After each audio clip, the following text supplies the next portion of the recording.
right. We're live! Hello, everybody. Hello. Sorry about the slight delay. I could not find my palette, and I kind of needed that because we're painting today. We're back and we're painting again. We've completed the Avengers Tower last time, which was great. Excuse me one moment. I'm actually warm for once in this room, which is mind-blowing to me. It's probably because I've been running around trying to get everything ready for the stream. I want to paint. Well, not paint. I want to finish up my Tyranids. I have been sitting on these guys since, I don't know, August or September or something like that of last year, where I had been kicking butt to try to get them fully completed before I went to a tournament at Games of Berkeley. Was unable to actually make it to that tournament in the end. I did get to go to some of the events that I had originally planned, but I didn't actually get to participate in the tournament. And now I've actually signed up for a new tournament, but this time not at Games of Berkeley. I'm going to a slightly closer store, one of my local game castles, and they're having a combat patrol tournament, you see. And I thought it would be cool to enter my Tyranids in. Now, there is not a chance for me to necessarily win first place in this tournament because part of what this tournament's objective is to help get new players into it and get them painting and into the hobby, as well as also playing the game. And so the idea behind it is you can come in, you can buy a combat patrol, and then by the date of the tournament, you paint it up, get it fully assembled, and if you get a fully painted, like basically best paint job of the people who painted it from scratch from when they bought their combat patrol to the date of the tournament, wins a prize. Well, unfortunately, because I already have mine and I've already started painting it before the tournament was even conceived of, I can't qualify for that particular prize. Sad face. But that's okay. I'm not actually there to win the prizes. I just want to kind of play in an actual tournament and see what that's like, because I've only done it a few times and they've always been run by friends. And this is not going to be run by friends. This is going to be completely run by people I don't know and have no, like, connection to. So it'll be a very fresh experience for me. I'm very much looking forward to it. Is there a cute fluffy kitty guy? Oh yeah, there is. Yeah, he's hanging out there. He's staring me down. He's staring me down going, Mother, I have awoken from my afternoon nap and I am hungry. Where is my food? And I'm telling him, boy, you're gonna have to wait until at least my break. He just really cutely went, meh. Like, I know. I'm sorry, Mom. But yeah, so I am going to this tournament in the I think it's early February. Sorry, my arms are very sore. I did weights yesterday and and chest workouts, and I'm achy. I'm achy like bakey. It was also a very long day yesterday. Obviously I streamed. We finished the tower. I went to a meeting with my International Modeler Society Club, and I'm officially a member, guys. I'm so excited because I'm actually officially a member. I paid my dues and I'm officially there. I need to go and sign up. Like, I actually want to sign up on the International Plastic Modeler Society's website as a person of that community, because I do think that helps benefit them as well, because it shows that particular branch has more members. But I have not done that yet. I've just paid my dues specifically to the group, which I am happy to do because I'm really hoping to participate in some of their bigger events this year.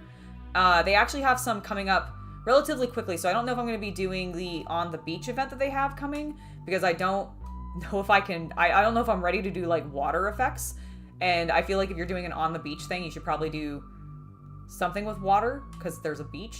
And I assume they're talking about the storming of Normandy and all of that, but I'm not ready for that. So I don't know if I'm going to be doing that one, but they have some in the later half of the year, which is where I'm planning to actually hopefully get something together and compete with. I saw that Oliver asked in chat, any idea what I'm doing with my bases? Yes, actually, I have a very strong idea of what I'm doing with my bases. I finally figured it out. So I knew for the longest time, let me pull some of my little beautiful nids onto screen. So I've had them done up in my Hive Fleet Maleficent color scheme, which consists of a rich purple, a vibrant a absolutely vibrant, eye-catching green, a little bit of yellow for their guns, along with some pink to, you know, show off the exposed fleshy bits and do their tongues and stuff. And then their claws are the only like really muted color. I don't know why I'm looking up at that camera. It's mostly because I'm making sure that it's staying in focus. The only real muted color on the creatures is really their feet, which is what I did up in Skeleton Horde. So I really like the way that they actually look with these black bases against them. But obviously I don't want them to just be flat, plain black bases, right? That's boring, feels unfinished, etc.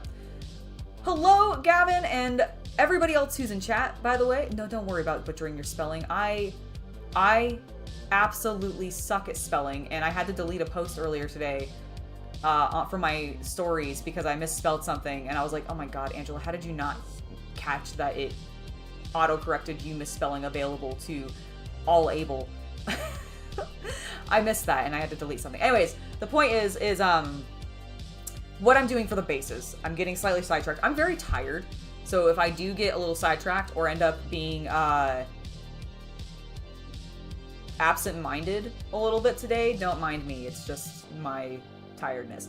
But what I want to do for the bases is I recently went to Game Castle when I signed up for the tournament that I was talking about earlier, and I picked up a couple of different AK products that I've never used before. I've heard of AK before, I've seen their products around, but I've never like dived in because honestly the big tubs of like texture paints and stuff, I don't know why, but they always intimidated me a little bit, but not anymore because as you might have seen if you've watched my Trebuchet video, which if you have not, after the stream is over, go watch it because it will make me feel better. It's actually doing pretty well and I'm very happy about that. So to those of you that have watched it already, awesome. Thank you so much. Really, really appreciate that. My lips are so dry and I have no chapstick around. I'll need to go get some in a bit.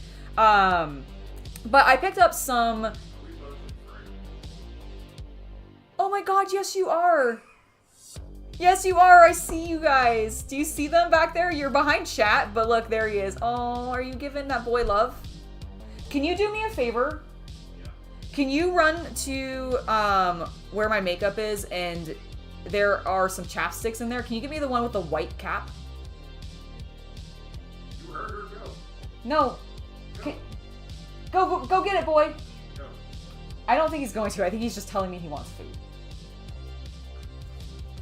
Okay, so back to what I was saying before I got distracted by my adorable family. I picked up some AK terrain materials, and this is what I used on my peasants. And this is probably what I'm going to end up using on my terrain board itself. But I also picked up a couple other things. One, I did actually get the light version of that same color because I wanted to, one, put this on the sandy side of the terrain board because we're going to do a multi-board, which it's going to be fun. But I also just wanted to have both colors to be able to play around with because I assume the lighter I can end up staining and dyeing a little bit more to change its color tone, and the darker I can dry brush and do other things to that to lighten it. Which is really cool. I also have previously, like my first real experience with AK was getting their diorama like splatter effects paint, which I used on my T38. My 38T, sorry. I always do that. I always make it a Russian tank instead of a Czech tank by putting the T in front of it instead of behind. But I use this on the Panzer. Okay? Okay. Tube with white cap, yes? Yeah. Yep. Hidden behind 3 other tubes with yellow caps. With white caps. I saw the yellow ones.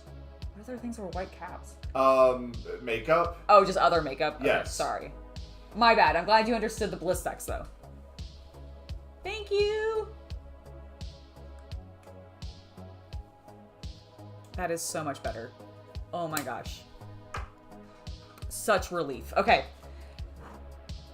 So I got those splatter effects, used that on the tank, advanced into the other diorama ones, really loving them. So what am I doing for the NIDs? Because that's what we were talking about, and I've absolutely just not talked about that yet, right? Well, I picked up Volcanic Earth, because while I do not specifically want to do a volcano, like exposed lava base, what I really liked was the very rich, deep black aesthetic of the clean bases next to them. So I was thinking more of like basalt. sort of base. So no exposed lava or anything, but I want to do some nice dark terrain and then do maybe a little bit of dry brushing on that. And I used it yesterday, actually. Oh, did you? Yeah. Okay, perfect. So here is, cool, good, because I haven't actually done any testing and I had no idea what it was going to look like. So this is perfect. So as you can see, it's got a really nice deep black, just earthen texture, and that is it's like a super, like almost charcoal dark brown, okay? I really like it. This is great. This is also, Chaos Cultist is currently working on putting back together his OG Eldar army, which was BL Tan. And you may have seen me post on Instagram literally like 20 minutes maybe before I went live. We've actually been sitting on a collection of old Eldar miniatures that we bought off of a friend of his who was selling her collection. She didn't want it anymore. And because it's his OG army and we didn't have that anymore, he had sold it years and years and years ago, I think before we even met. We took this as a great opportunity to basically get that army back in a way. He's done nothing with it in regards to like painting or actually assembling it into the units that he may have used to run, but he actually spent some time this morning doing that, and I'm very excited because they're mostly metal miniatures, and it's just, I think it's gonna be very, very fun. The Partworks comic, thank you for stopping in to say hello. Oh, you just read the first half of Ex Machina. That's awesome. I don't know if I've ever read that one.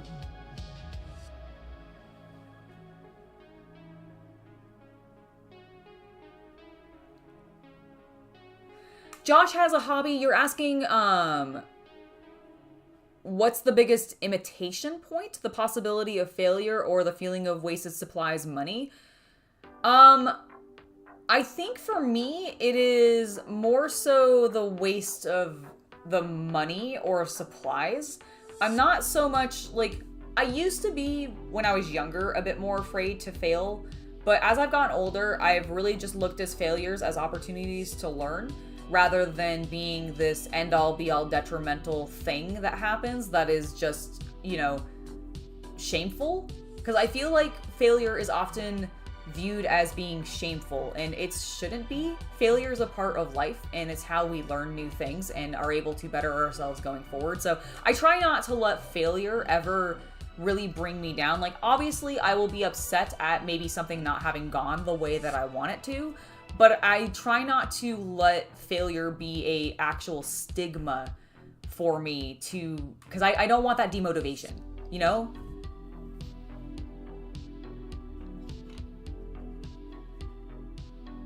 Oh, intimidation. Well, I think I still think that works. Like, I try not to let failure intimidate me, because if you let failure intimidate you, it's going to hold you back from even trying new things.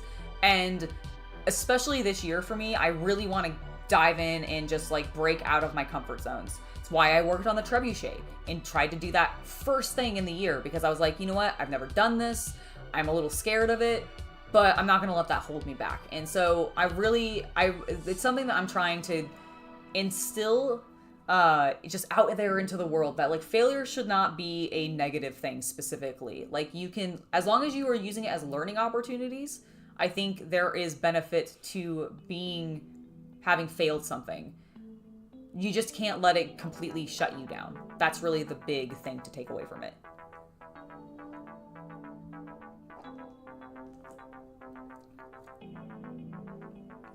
This is a great hobby, I think, to safely fail at as well, because there is, one, plenty of ways for you to strip the paint off your miniatures if you really feel like you've messed up and you want to start over.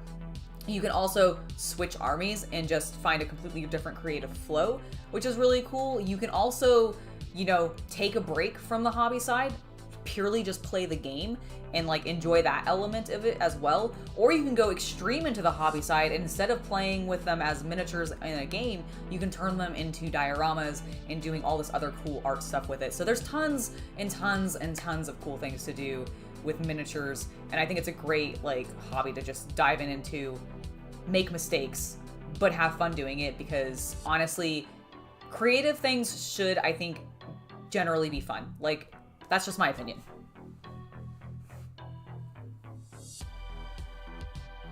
That's true. You do only really truly fail if you quit and give up on whatever it is you're trying to do, which I think sometimes, unfortunately, people do. Now, I have a little bit of work to do. So what I want to do is I have a couple of pieces that still need a little bit of additional contrast paint on them. For example, some of my Von Ryan Lictors, I believe, need some of their basing because they have a little bit of like rocks and stones and little growthy things by their feet that need to be painted. And there's a couple of other creatures within the Tyranid force that also have that. So what I'm going to do for just a moment is I'm going to separate them out for the ones that have completely had their bases either finished already in regards to the other paints that need to be on them, or have nothing else like as accessories on the bases, so that I can just get started on putting some of the lava stuff on that, or the volcanic earth on that, and then while it's drying, so I can see how it's looking, and if I want to build it up more, etc., I can work on painting up some of the other elements that still need to be painted with traditional paints. Halfman, thank you so much for the donation. I am so glad that you are entertained by the content that I make. It really just means a lot to me that you say that. Genuinely, thank you, thank you, thank you. Stanley's Toy Channel, welcome, hello. Hope you're having a great day. I need to do one thing real quick before we get started. I apologize, everybody. I want to get one link shared. I did share it on Instagram already. Yes, I did. All right, cool. But I need to share it on Discord. Announcements. Yo, yo, yo. I'm live.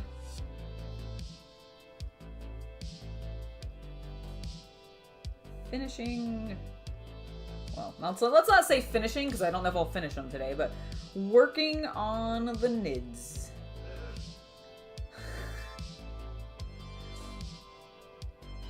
Alright, there we go. So there's that, and then let's just, we'll pop in here.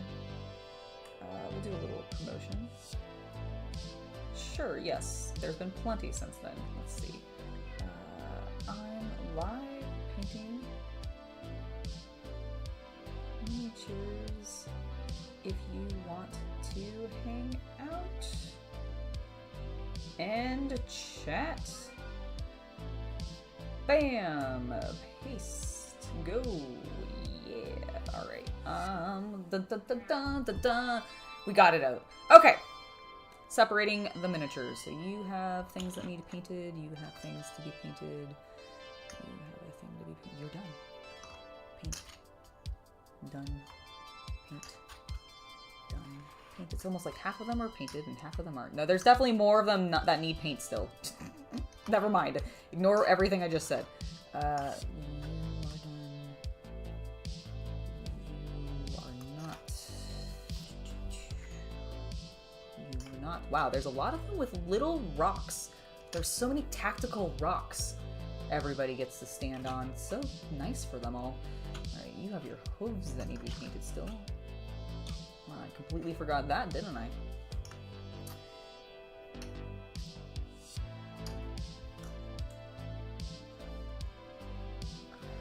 Okay, well, I have a whole total of 7 so far that are good and ready to go. That's not a lot. Hey, at least my my big boy is ready to go. My biggest boy is not, though, however. You actually look okay, but I do... Oh no, that is painted gray. I might go back over that with some metallics to make it stand out a bit more. So I have been thinking about, by the way, just to, I'm not going to do it today. But down the line, I might come back in with some edge highlighting on the purple and give them a little bit of like striping or something. I've seen a lot of people do that, and I do think it looks really cool. Like, I like the way that they turned out here, but honestly, I feel like I could push it more, especially now that I've done the trebuchet and I did all that dry brushing and stuff to really bring out some highlights. I want to push things to the next level, and I'm not sure I'm as happy with them. I think the little guys are fine. It's really like on my big guys. Like on this model, for example, I feel like I need to do something more pattern-wise on the carapace, Because right now, while you definitely are seeing some of those lines, they are kind of getting lost at a distance. He just kind of looks a little bit more flat. And I'm not sure I'm super satisfied with that. Luxian purple is a great color, but it doesn't actually have a super distinct difference between its highlight, midtone, and shadow. Like, it's there, but it's more subtle than some of the others. Josh, I completely agree. This community really does have some super awesome people in it. Absolutely wonderful folks. Okay. Now that we have separated out all of our pieces, my goodness, Jack, are you just gonna meow at me this entire time? I might have to go feed him because he's being aggressively meowy. I have so many things that still need a little bit of paint on them. I'm actually ashamed. I'm actually mortified. Ugh. All right, but I don't think I need to shake this. I don't know why I'm shaking it. I just am. Are you sure you used this? It doesn't look opened. You said you used the volcanic earth? On the Bielton?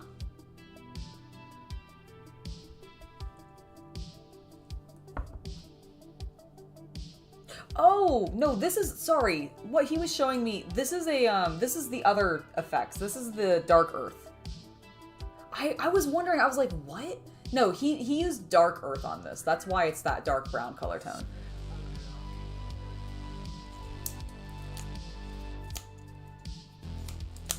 All right. Are you sure? Because I can go feed him in a minute. John.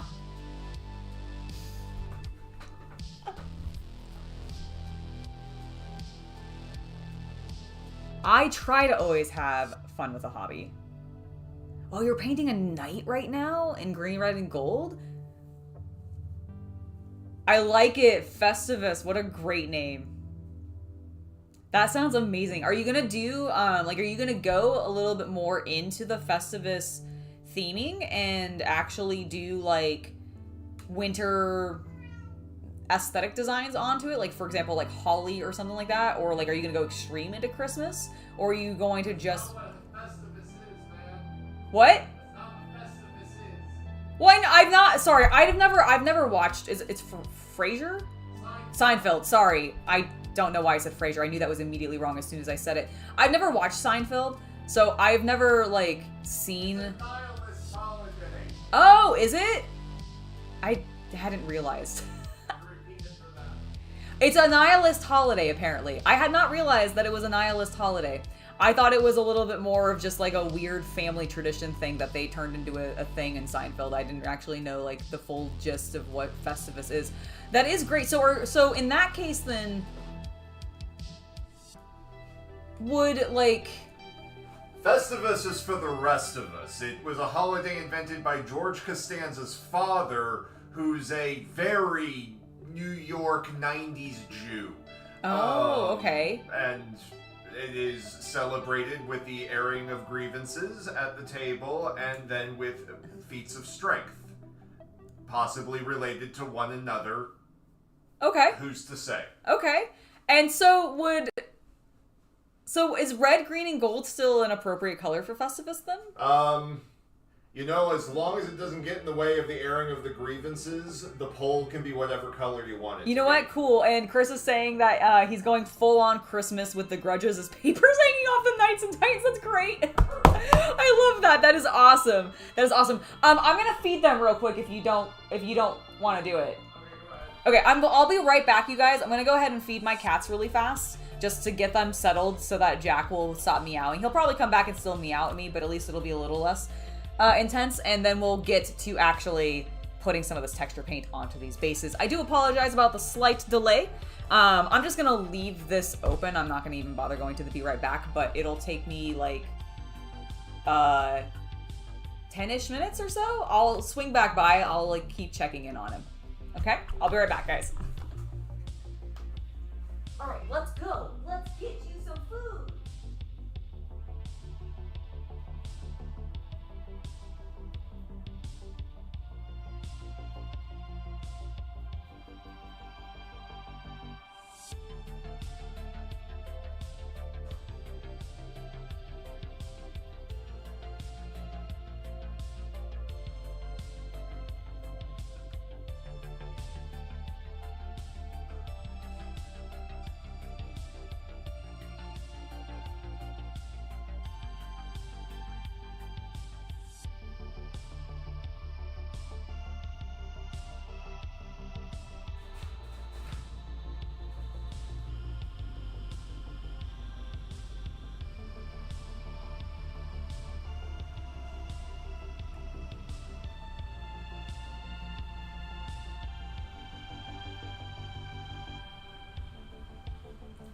They're nibbling for a moment. I wanted to get at least one of these down to see what this looks like. Since I've not tried... Ooh. Okay. It is kind of dark. Maybe that is the volcanic stuff. I don't know. Now I don't know. It didn't look opened. Like, I peeled the thing off, so I don't know if it was opened or not. Let's get a holder real fast.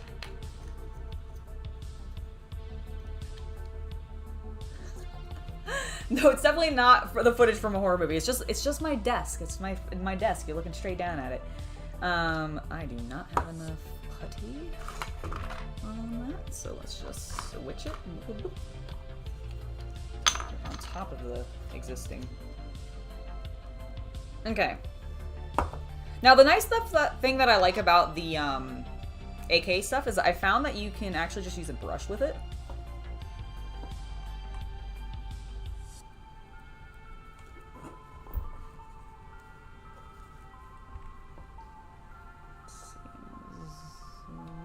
Right, I am zoomed in.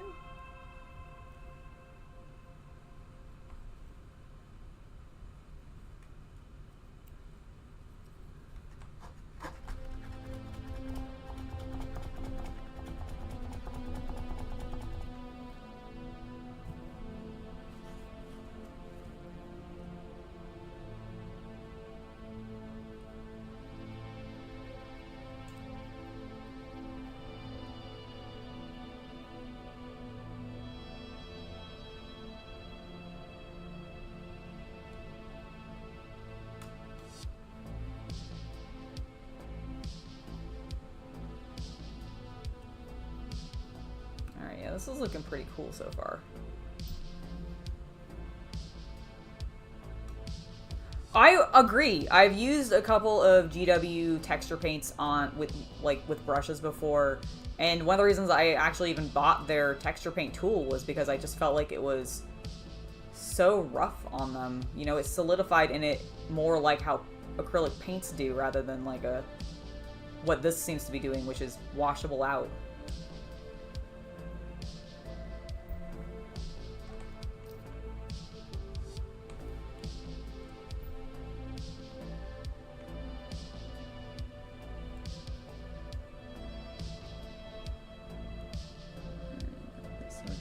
Around. As soon as I get this like situated, I'm gonna pop off just to make sure that my cats are not eating each other's food.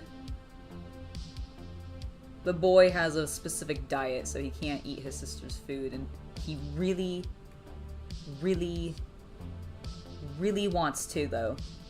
Like every day.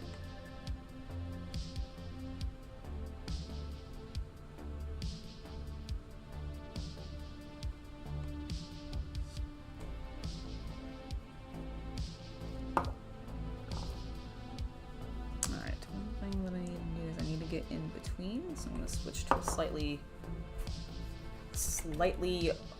thinner brush.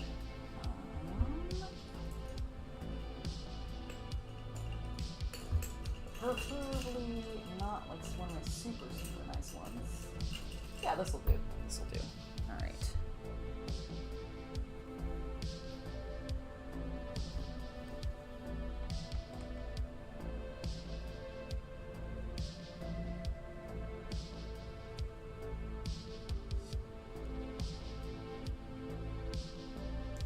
Nice, okay. There we go.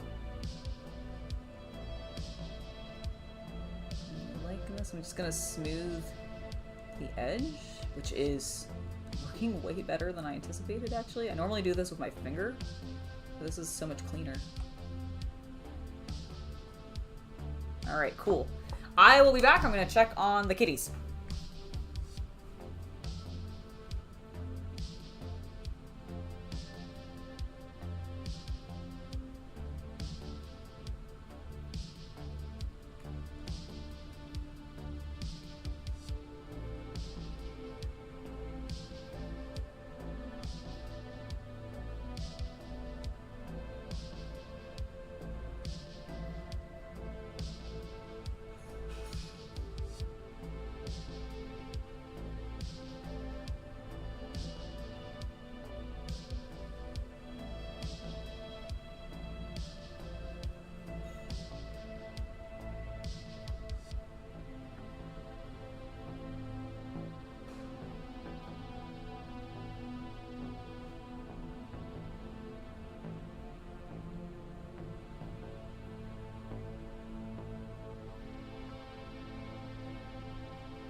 I have perfect timing.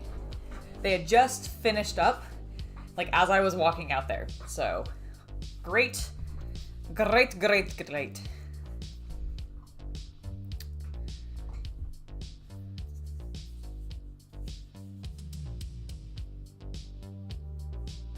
Chris, I like it.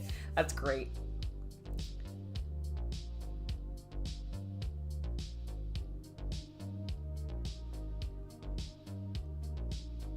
It's gonna make it look like it's hopefully running on like basalt. But it might just be a really dark dirt.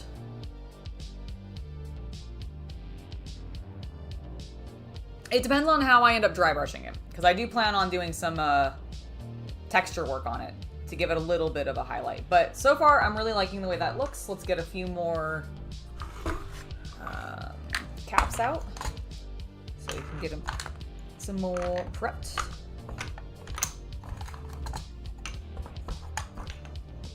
Just get all of the caps out. We have a lot of nids, so might as well.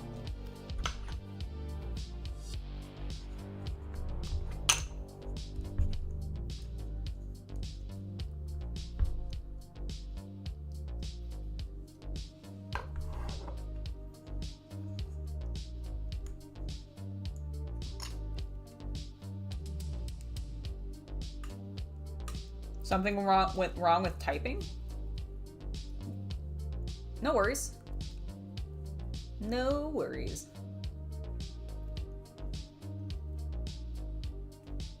Oh yeah, I can only imagine that you get a much better price point. I mean, this, like the big container of the AK stuff, at least where I got it, was priced at like 13, 14 bucks, which is not that much more over what I think Citadel sells their texture paint bottles for, and it's way, way more texture paint that you get with the AK. So definitely, definitely something I'm probably going to be sticking to when it comes to my texture paints going forward, especially since they also have a much larger variety, it seems like, as well as, at least when it comes to dioramas in the future, I might start playing with enamels.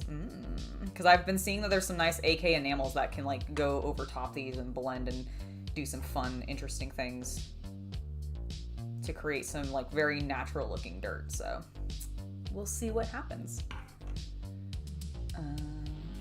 Okay, these actually, no, I can still put these two on a base. Can I put the big boy on a base? Will that be too awkward? Probably. But I'm gonna try it anyways.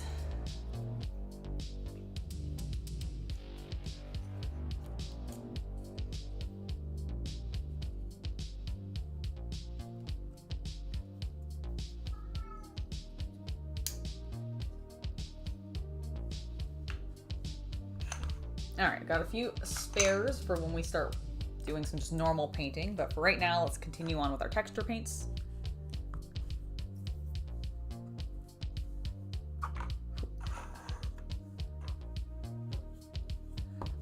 What armies do I play and collect the most? I play Death Guard most often. This will be my first time, not my first time playing with Tyranids, but it'll be my first time taking them to a tournament. I've only ever taken my Death Guard to a tournament. Actually, I took Crimson Fist to it back in the day, but that was in like my college tournament, so I don't know if they really count.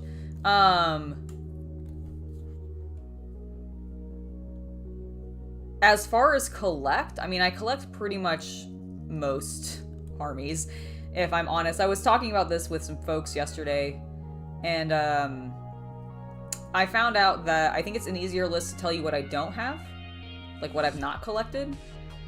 I don't have any, like, actual Tau armies floating around. I do not have any Custodians, Mechanicus. Do I have Mechanicus? I thought we got rid of those. I thought we gave those to Sean. He's fine. He's just, like, doing his afternoon meal meow.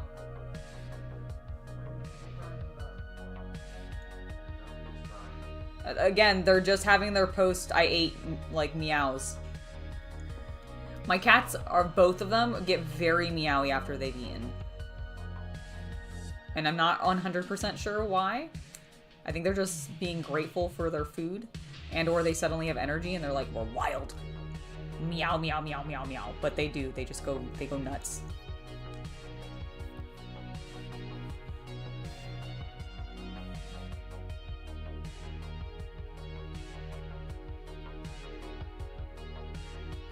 Alright, cool, I think. This little guy's looking good. Let's get a little bit more dirt next to his foot. Lovely.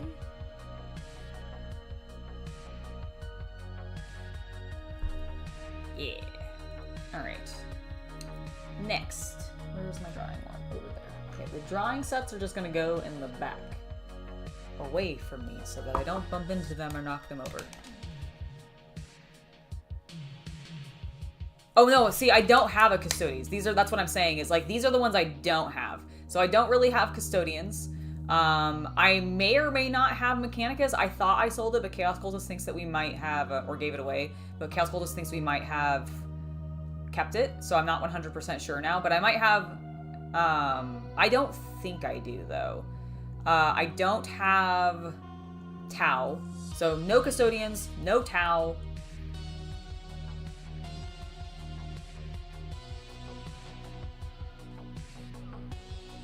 I'll be right back. Heat it. Stop. You don't need to go outside and do it.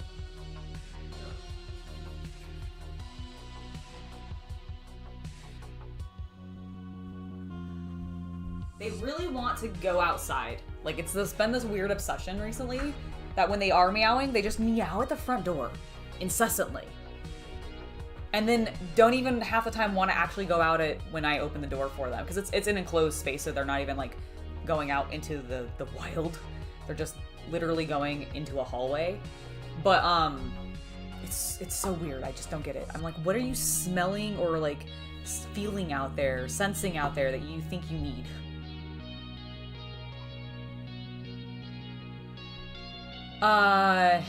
Let's see. Is there anything else that I don't have?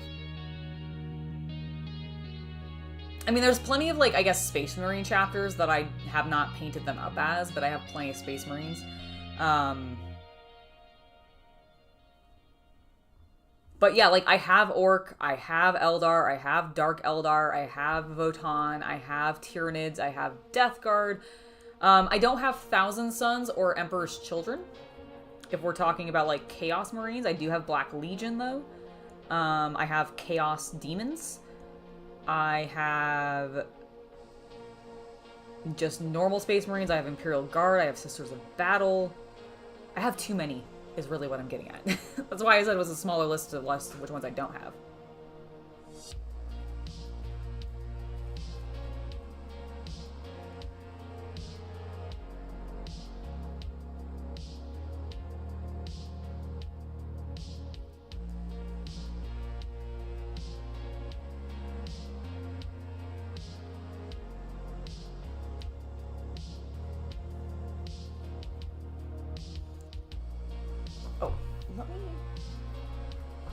Does that help?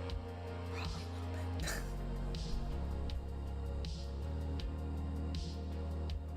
Oh, I totally have, and yeah, I have a lot more than just 40k too. Like, I have a couple of Legion armies as well, like Star Wars Legion. I have a couple of Shatterpoint units, like in varieties that I can run.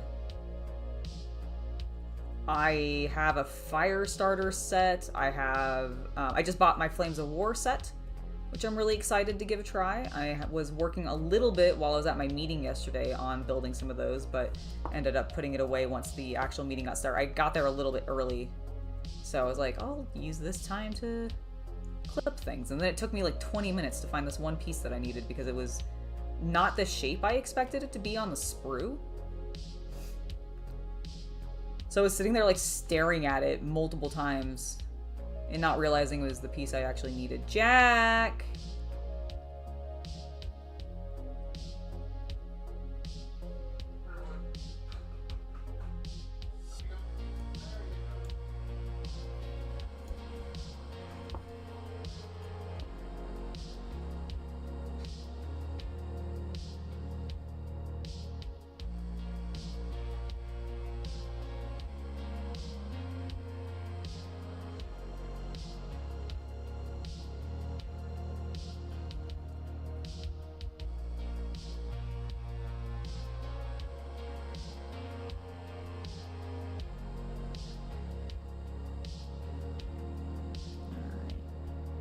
Sorry for the quiet for a moment. I'm just concentrating on not getting too much of this texture paint in places I don't want it.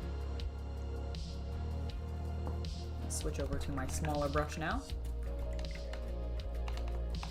Oh yeah, there's dozens of units for Warhammer. Same thing for, or not units even. I mean, there's like hundreds of units. There's dozens of factions, is what I meant to say, for Warhammer. Oh, I see. Yes. No, I mean, custodians would be great. I would love to paint some custodians. It's an army that I've thought about because it is sort of a limited. You know, like if you were to get like even 1,000 points, you really only have to buy so many boxes. But because the old world is coming out, and I already have a couple of in progress, like these Tyranids, 40k units or armies, I'm really just holding off, and just the only new thing I want to really be getting from Games Workshop right now is the Bretonnians and Tomb Kings. Kita, I love you. You do not need to be meowy like that, though. Yeah, hi, sweet girl. Where did you go? Meow.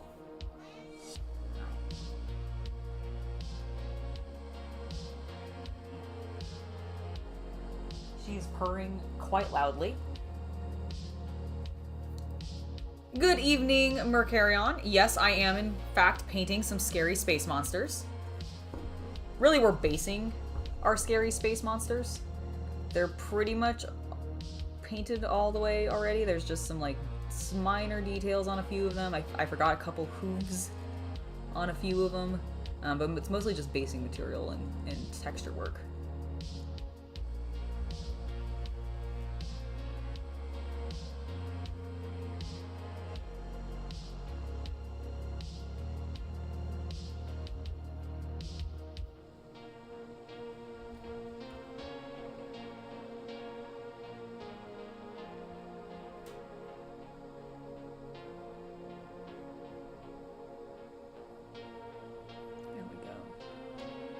Nope. Behind this hoof.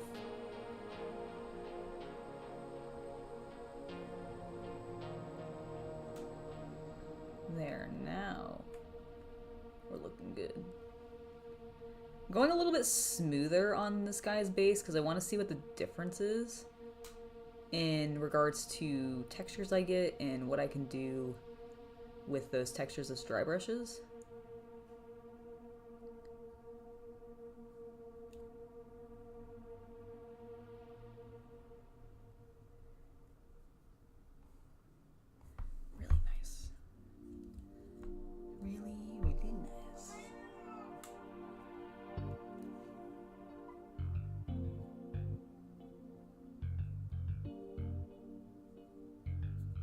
I think it'll look good.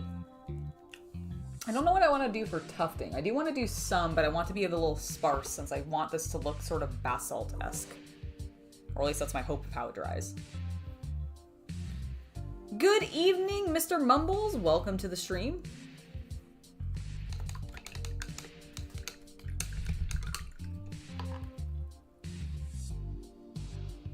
I've actually always thought of the Tomb Kings actually as the old Necrons, more than I've ever thought of them as the old Thousand Sons. I completely get where you're coming from with having them be old Thousand Sons, Mercarion, but like for some reason in my head, I associate Necrons more with the Tomb Kings than I do the Thousand Sons, even though Thousand Sons are very obviously Egyptian and Tomb Kings are definitely Egyptian.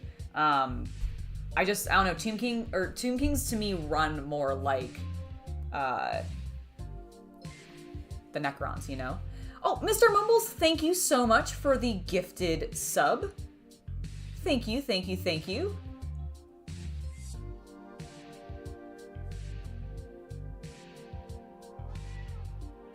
That's true, you could always flick the paint with a brush and really make it messy. Super true. Oh, you know what? These things are drying pretty fast, actually. Our first one that we did is actually... Oh, I really like what that's doing. You're not seeing it. I'm off camera. Sorry, hold on. I don't know how obvious obvious it is for you guys, but like, look at those beautiful textures. It's drying wonderfully. Very happy. I definitely think I'm going to end up going with the more ridgy style. I actually really like the pattern that I've created in the bottom of this lid. Imagine putting like a little bit of lava flowing like in those little open gaps, and then you've got this nice flow of the lava rock just being pushed into waves. Hello Diggs, welcome to the stream.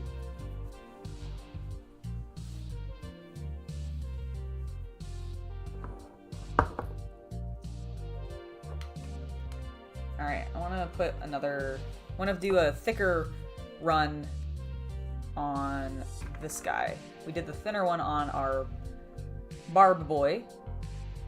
The Von Rider will get a little bit of a thicker application. Ooh, that was like a hair or something? Cat hair? Cat hair already?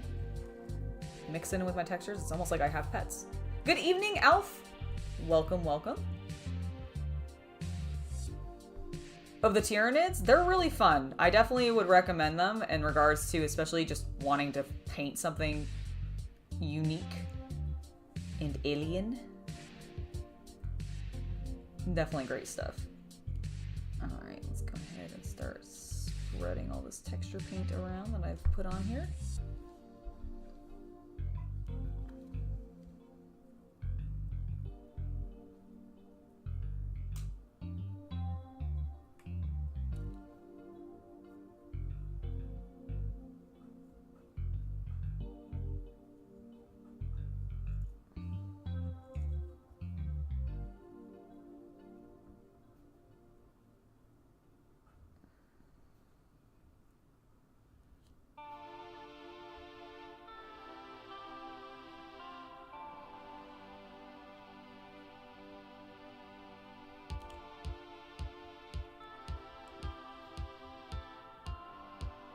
Yeah, you're gonna put it on your wish list? That's awesome.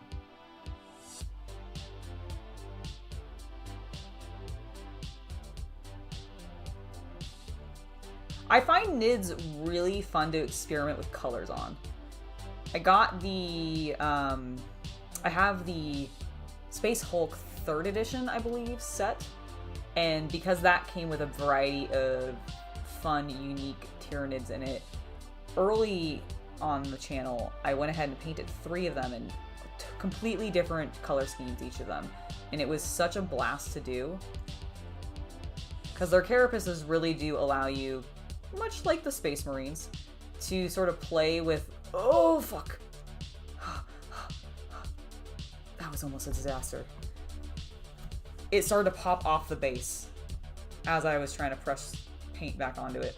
Okay, we're just going to take him off that, set him down, and finish it this way.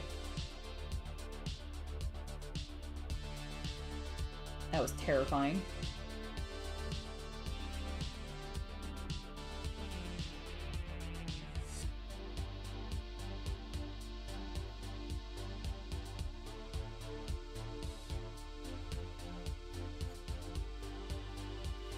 Okay, we need to switch to the small brush now.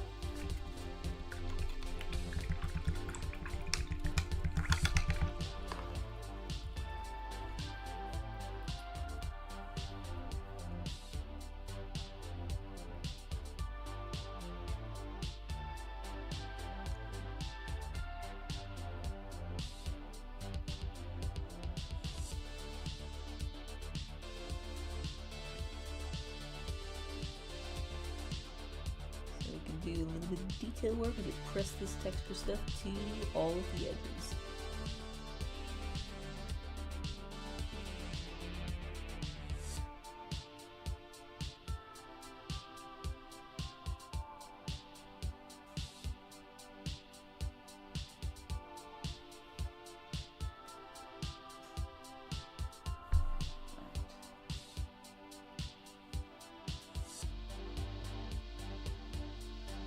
Like it. Sick. I'm feeling good about this.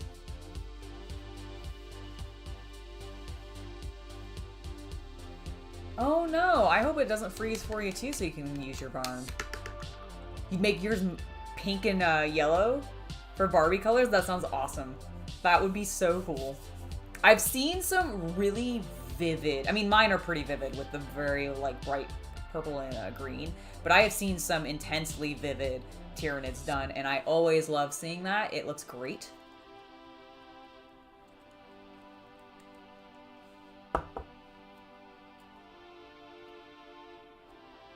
Oh my gosh. -2 Fahrenheit? That is too cold for me. That is way, way, way too cold for me. Although, I know a lot of places right now are having snowstorms. Like, I heard that there was, like, a couple of them sort of sweeping across the country. And probably across the world. I mean, we are in the winter season after all, but I think it's a little worse than normal.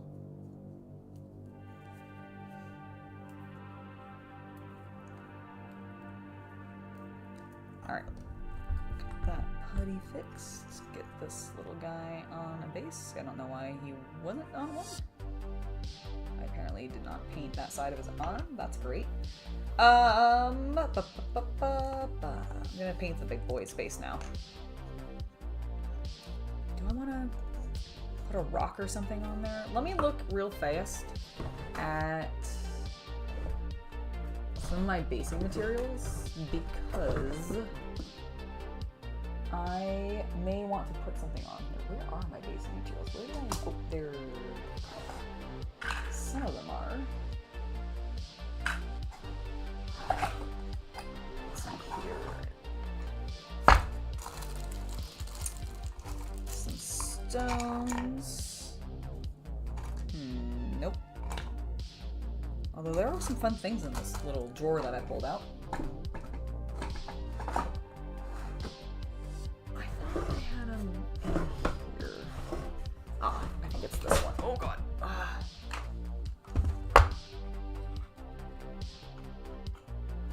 Friend, go over there so you don't get knocked over again. Thank you. Yes! Here they are. I don't want pillars though. I just want like rocks. That might be the problem. I might only have sort of like Greek Roman looking pillars left. As well as some cobblestone. I really more just want like... Ooh! Ooh! Ooh! Maybe something like that. Do I have any more of those?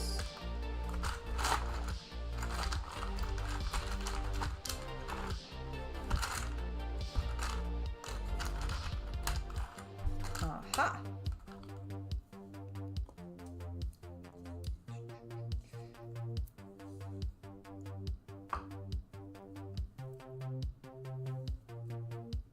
I kind of want it to be smaller.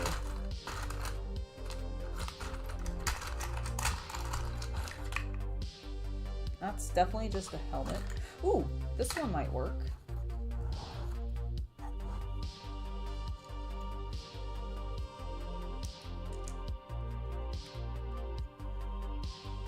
What do we think of that?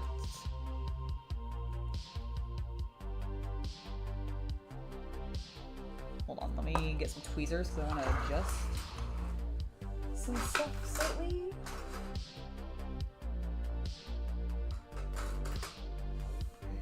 Where are my other tweezers? Huh, I don't know where they are. Maybe these ones would work. Oh god, don't break things. Thank you.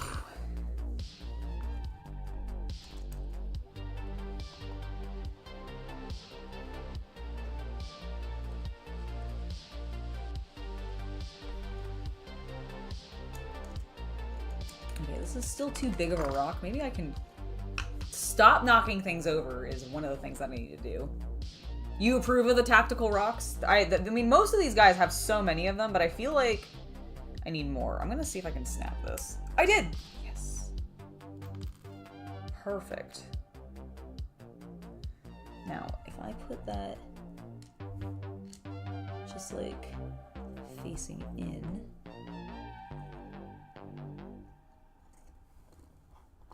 I like it. Okay, I need to do a little bit of refinement on the sharp edge that I just snapped off, but I do really like what I just did. So I need files.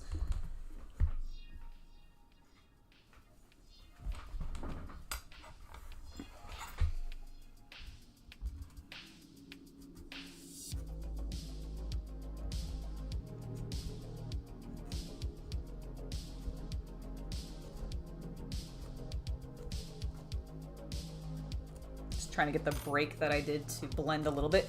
And now what I'm going to do is I'm going to adhere these to my base. Now they're resin, which means that I will need to use Zapagap, my worst enemy.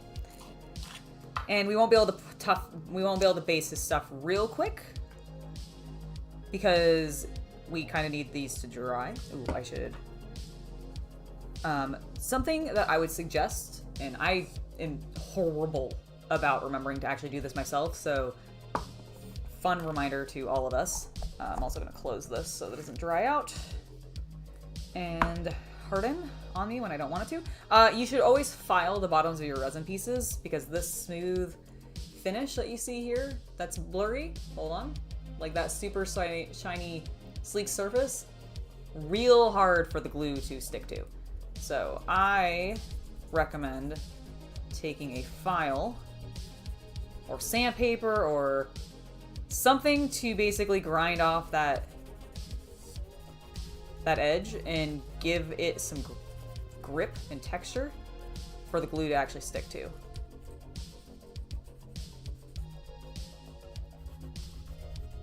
If you have like smooth bases too, like these actually have a little bit of a texture to them, so I'm less worried about them. But if you actually had like a perfectly smooth base, I'd also recommend doing that.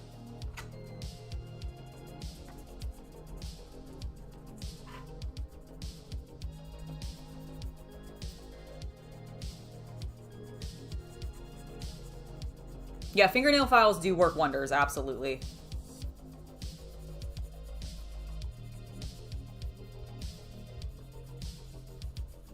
Just be careful about breathing in too much of the resin powder.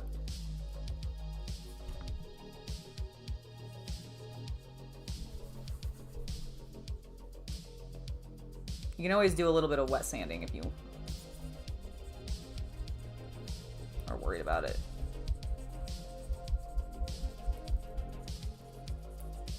Okay, there we go. That's better.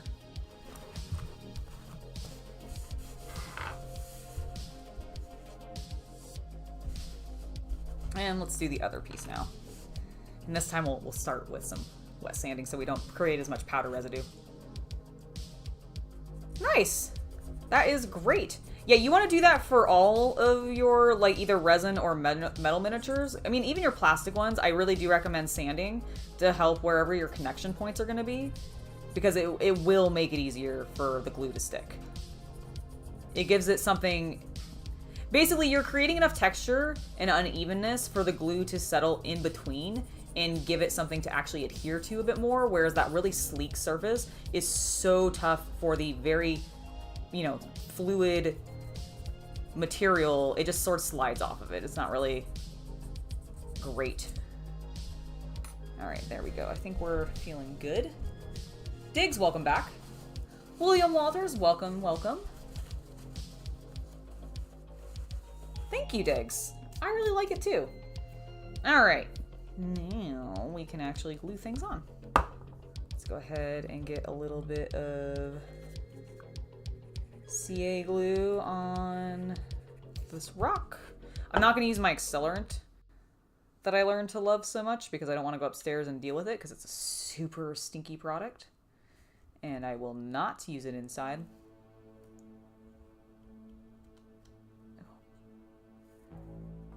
All right.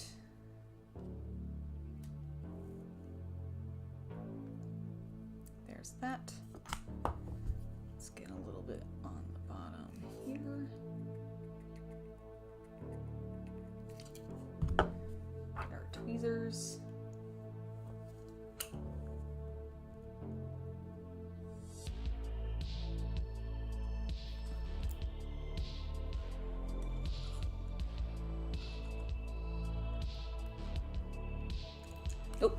and I threw the rock back off the side. Oops.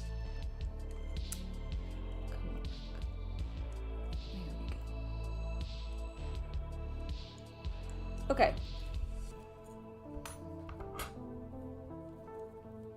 I think I like that. I feel like this rock was facing a different way, and I think it's already stuck. Yes. Fuck. There we go. Now I can switch it. Let me refile, resand. Now it's got even more texture on the bottom for it to grip to.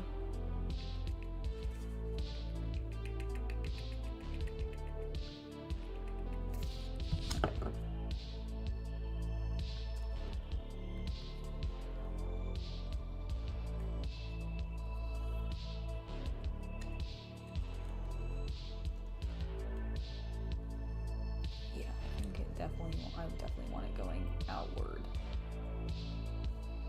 Okay, there we go. Now I'm happy with its positioning. It probably actually won't take that long to dry because I'm not using as much glue as I was when I was doing the metal miniatures because I really wanted to make sure those things stuck. I did not want them falling apart.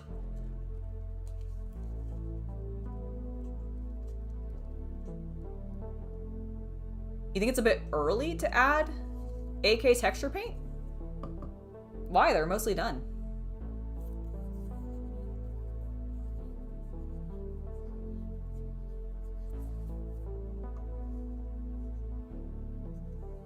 Like, I'm gonna do some highlights on them, maybe on the backs down the line, but that's not something that I'm doing immediately, and otherwise, no, they're pretty much done. I have a little bit of hooves left to paint on them, and then there's a couple of, like, rocks that they naturally are standing on for some of them that need to be painted up, but no, it's definitely not too early for the texture paint. And I want to get these guys ready so that I can take them to a tournament and have them, you know, the bases be done. So, definitely the time.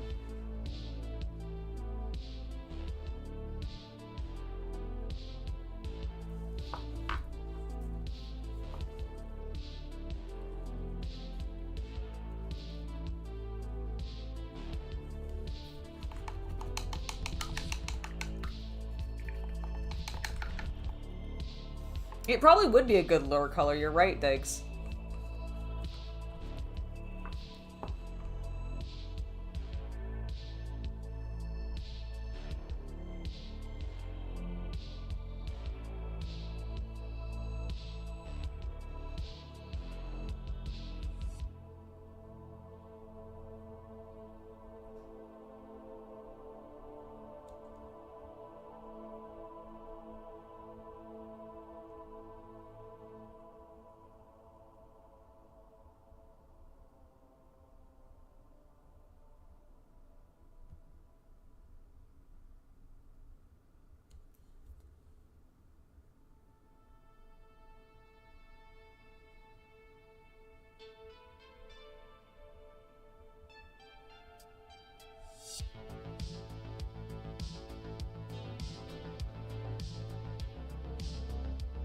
Or are you asking specifically about the one I just put the rocks on? Because, yeah, I'm not going to put it on the rock one yet. Oh, yeah. No, it's, it should absolutely be, contrast paint dries a lot faster, so when I do paint the rocks that I just put on to the one Tyranids base, I don't think it'll be too much. But no, on that particular one, I'm going to hold off a little bit. I will give things time to dry, and I do want to paint those stones before I put the texture paint, but the rest of them, I want to start getting started on the texture paint because I want it to start drying, and because more than likely I will do a little bit of dry brush work over this texture paint. Like, I want it to still be fairly dark, but I want it to have a little bit of natural highlight, and so definitely something I'll be working on. And then after that, it'll be some sort of tuft. I'm not going to do a lot with tufting, though, I don't think, on these guys. I want their home world to be a little bit more barren because they've destroyed it.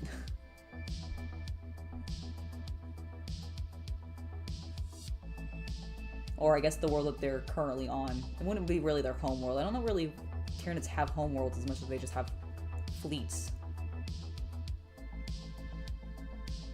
because they always eke their worlds, you know, with their lore. Hello, Ghost Dragon! You need to find some Black Legion figures? That shouldn't be too hard to do. Games Workshop very much still supports Black Legion pretty darn heavily, so I suspect you'll be able to find plenty. I think I'm just going to stick with my small brush while I'm working on these small bases right now. It just seems to make more sense.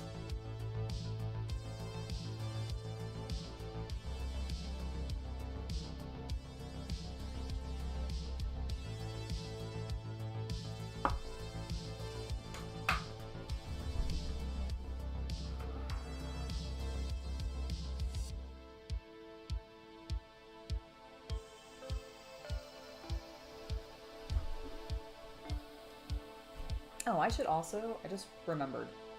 I forgot to grab my headphones. I'm gonna go grab my headphones real quick so I can also listen to music. I'll be right back. Nice, so I'm really glad that you're enjoying the paint scheme, Admin.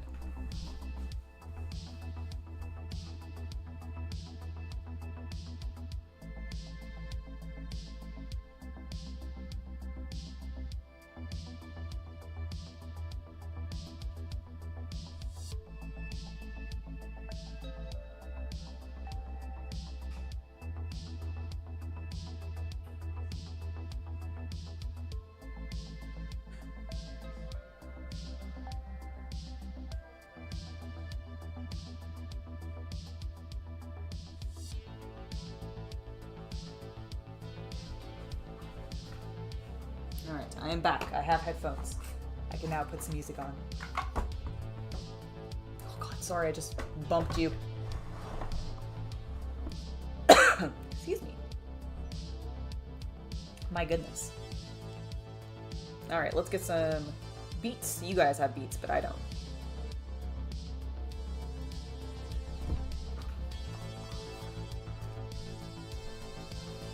Is that headphone doing that thing where it's not working again?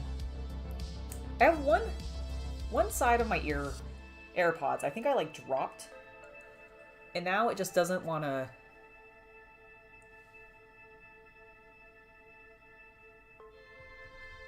Let me see. Is it actually? Oh no, they're both working. It just felt very soft. I do not need more paint. I have plenty on this base already. Good lord.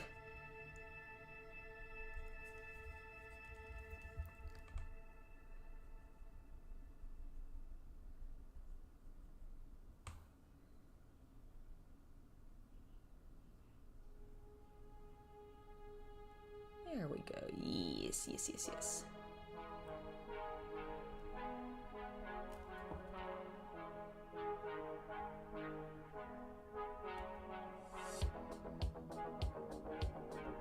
Yeah, I really like how much I can just paint this a bit more, and it doesn't seem to mess my bristles up as much.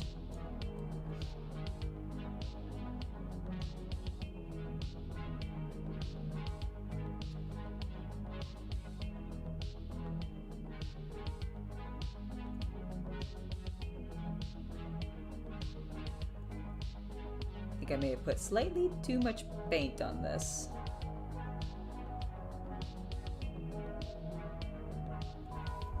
There we go.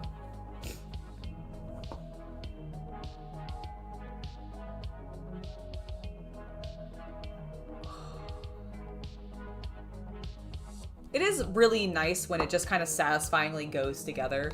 You know, when you're spreading paint around, whether it be standard paints or texture paints or whatever, when it just does what you want it to. It's super nice. Got a little bit on the hoof that I didn't want to, so let me see if I can clean that up. There we go.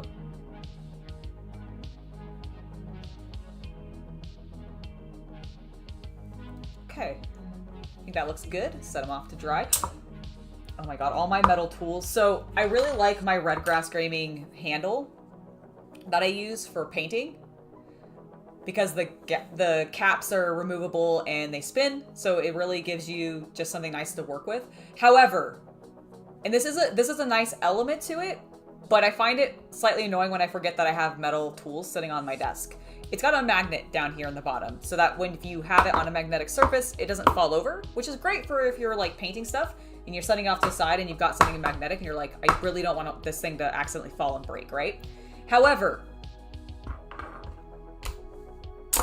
it sticks to all my tools that are magnetic, and they'll suck them up from like a distance, and it'll scare the shit out of me sometimes.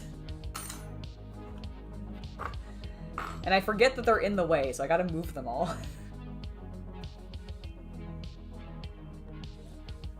It depends on what kind of paint it is. Generally, I would say that with like texture paints and those kinds of things, realistically, you want them to cure and like fully dry over at least like a 12-hour period or so. But you can definitely start doing stuff with them prior to that. Like, for example, this is one of the ones that I painted at the very beginning of the stream. And while there's definitely some moisture near the center, you can kind of tell because it still looks a little wet. It's way drier around the edges, so I think these guys will be dried relatively soon. The rocks on this guy are affixed and not moving anymore, so I can do stuff with this too. I need to prime the rocks, and then we can paint them, but we'll do that in a minute. I have 2 more guys that need just texture paint, and then we can start actually working on the ones that don't, that need other stuff going on. Why did I use this brush? Oh well.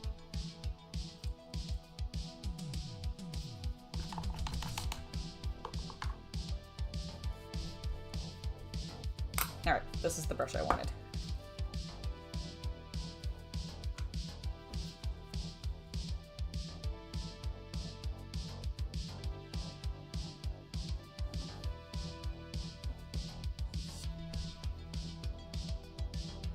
Oh yeah, you can also definitely use a cheap hairdryer or a heat gun or any other blowing source that has heat also part of it. It's definitely an easy way to make things dry faster.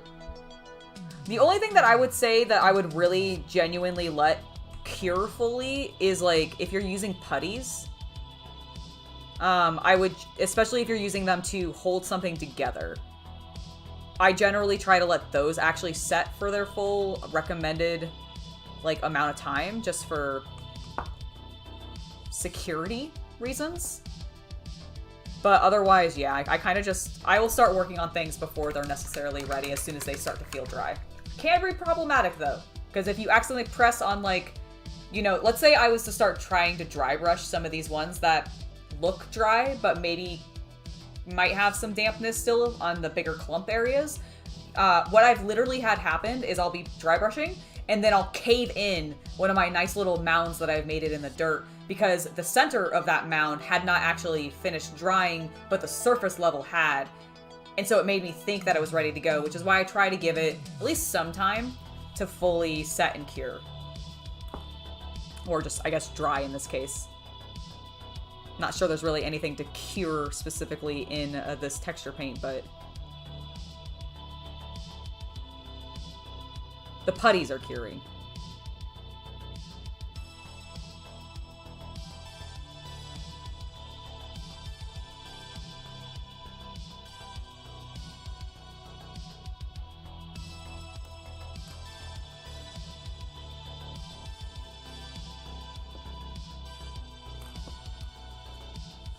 Oh yeah, no, that's heat guns. I personally prefer a blow dryer, like a hair dryer,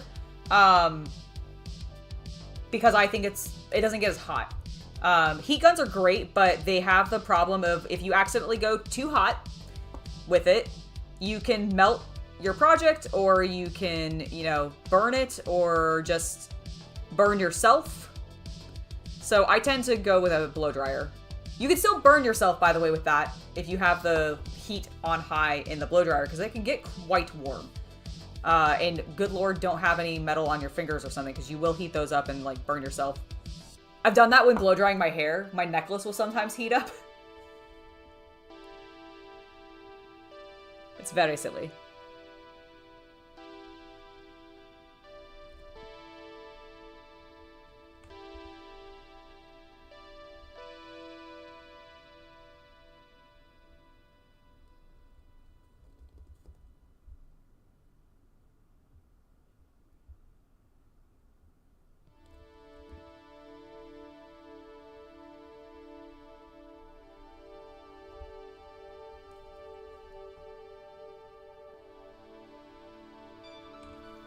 Alright, one more. And then we'll start... I think I'm going to start with the big guy. No, he actually has the most to do. I'm going to start with the smaller dudes who have less to do. I'm going to start with the ones that just have rocks to deal with. I also think I want to glue some more stuff to the big boy's base, actually. Now that I say that. I've done that to the Hive Tyrant, or not the Hive Tyrant, the, oh fuck, what is your name? The Alpha. And I think it looks really nice. I think I'm going to do that to my, I forgot the name of you. Psychophage. Came to me. It came to me.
Oh, I do have the Citadel Skulls box. I could do that. Especially since he's already eating a Space Marine. Could imply that he's already consumed a few other of his brothers. I could put some Space Marine helmets.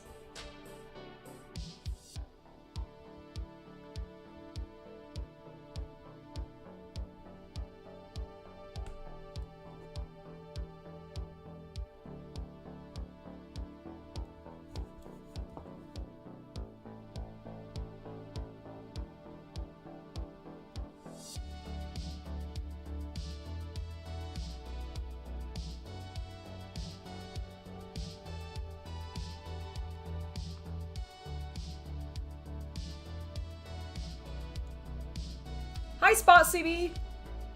Or Cybot, sorry. Cybot CB. Oh my gosh. Words are hard for me right now. God dang it. I'm gonna try that again. Hello, Cybot CB.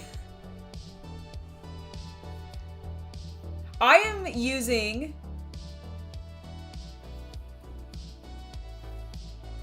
I have just been using the AK Volcanic Earth.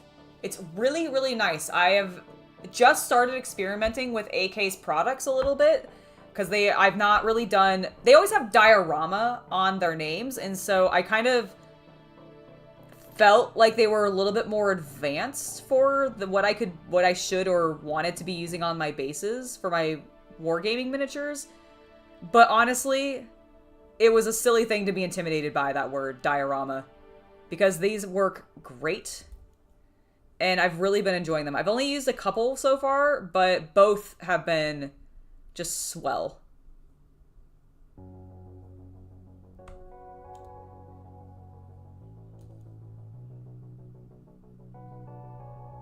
And I was really inspired by watching a variety of diorama makers on YouTube recently, because I've been getting so much into scale modeling. I was like, screw it, I'm gonna try them. And now I'm hooked, and this is probably what I'll be using on most of my bases. Not like this particular color, but this brand on my bases a lot in the future.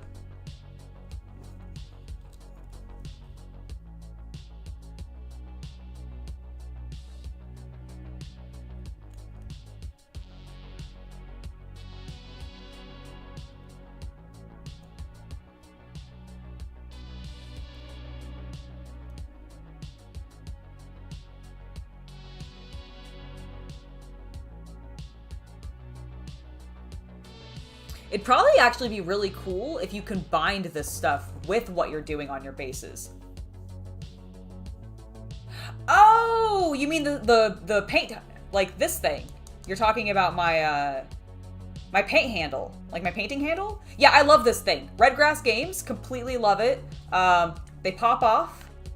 I've used the cork thing before. I've definitely, like, I have my cork, and I've definitely blue tacked. You can see some of the residue. So I definitely have done what you are talking about in the past. But yeah, this, because it spins, so nice. So nice.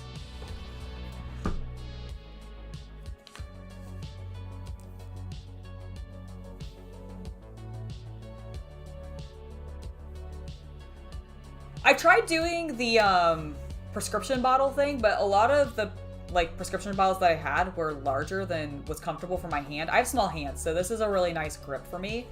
And it's designed to be ergonomic. So I find that I can hold it for a long period of time. Which was great, considering I spent like too long painting my trebuchet, my 100-point trebuchet.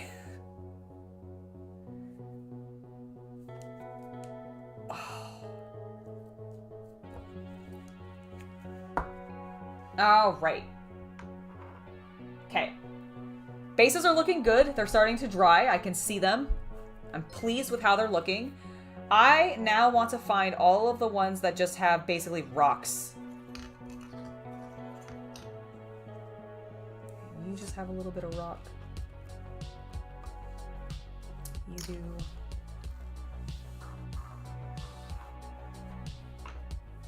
Because I want to get them done first. Then work on the ones that actually have a little bit more nuance that's left to do on them. And then probably in between, go back to the first ones that I finished the rocks on and start putting the texture paint on that too, because the texture paint or the whatever colors I'm going to use on the rock is going to dry very quickly. It's going to be contrast paint. Let's get a couple more bases prepped, and soon we'll be able to start taking some of these other boys back off of the ones that we were using previously.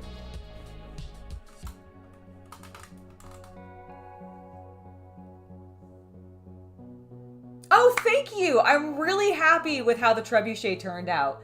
It was a little bit of a daunting process, I will admit, just because I knew it was going to take me longer than a normal paint job, just because there were 7 different things to paint in it. But there were certain parts of the assembly and certain parts of the painting process that I didn't anticipate taking as long as it would. Specifically, the thing that actually threw me off the most was when I was painting the trebuchet and getting it prepped with its pre-shade using the grisaille technique. I didn't think about what size brush I would end up needing to use realistically to get into all of the various like tight spaces of the construction. And yeah, it took me way longer than I meant it to, and it put me behind by like half a day, unfortunately. But I caught back up. Felt really good about it. The video's doing actually quite well, so thank you guys for watching that and liking and commenting and everything and engaging with it. So, appreciate it so much.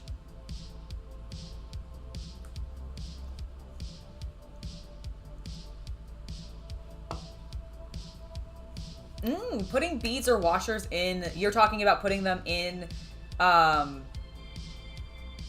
in the prescription bottles to make them a little bit more weighty, to give yourself a better like feel for it in your hand. I completely get that. I've never tried that before actually, but I can see how that could work really well.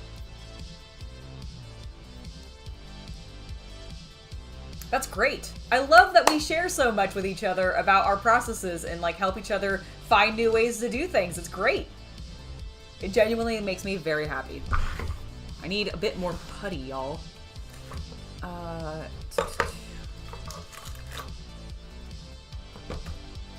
There we go.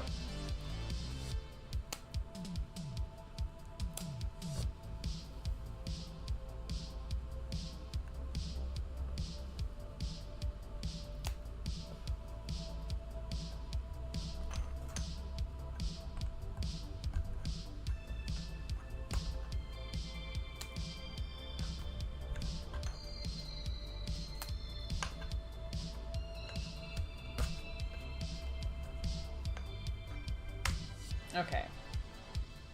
Rock boy. Rock boy. Another rock boy.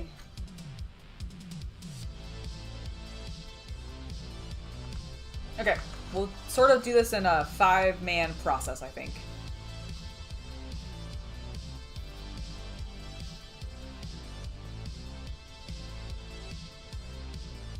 That makes total sense. So they don't tip over.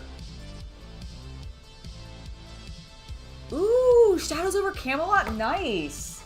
I actually have, I have Shadows over Brimstone. Which I don't know actually if they're related, now that I say that. It just reminded me of it. So I'm just throwing a jacket on, I got a little chilly. My shoulders were getting cold.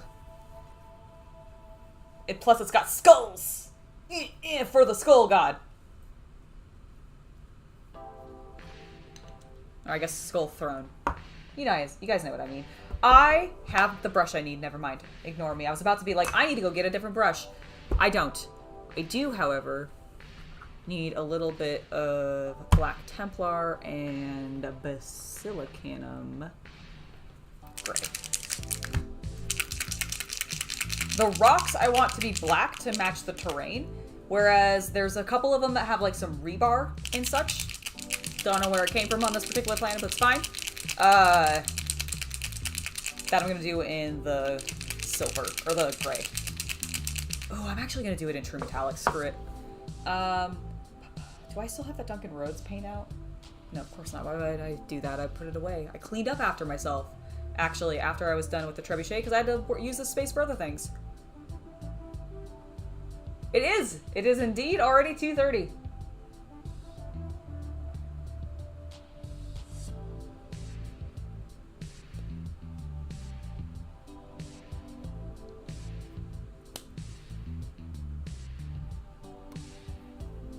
Alright.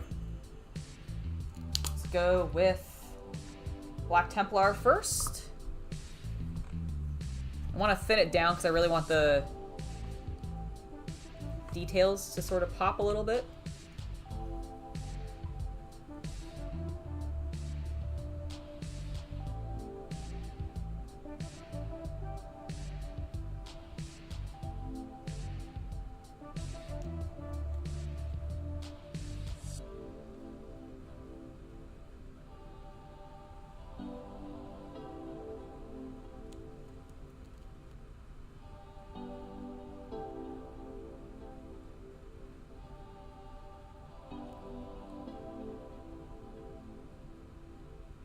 Okay, perfect. Set them off to the side, move on to the next one, and we're gonna be able to start like texturing these boys in just a moment, so I'm not too worried about this.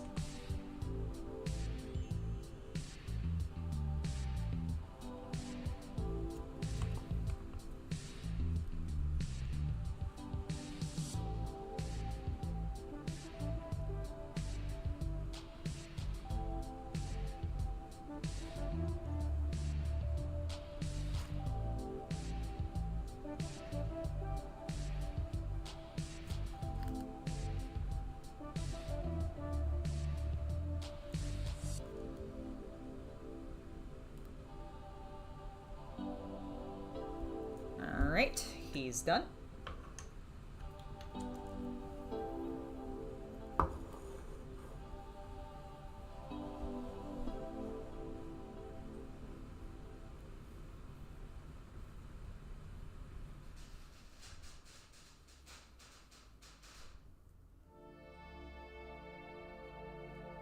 I've never heard of the Feather Thief. That's cool. Is this like, you said it's about fly fishing, so is it like it's specifically like a fisherman's like tale? Like a nautical tale? That's cool. I've been watching a lot of One Piece, so like pirate and like fishing stuff, well, not, I guess maybe not fishing specifically, but oceany things have been fairly fascinating to me right now.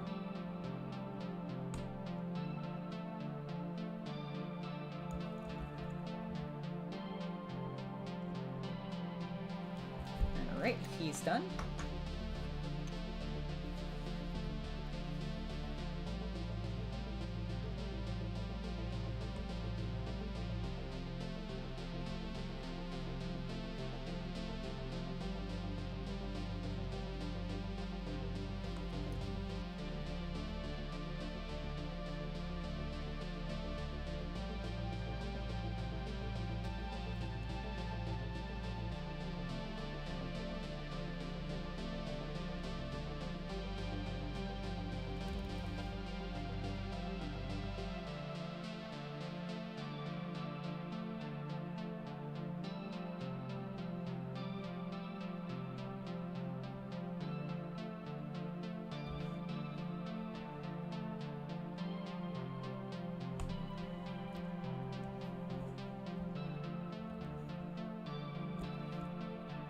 pretty good.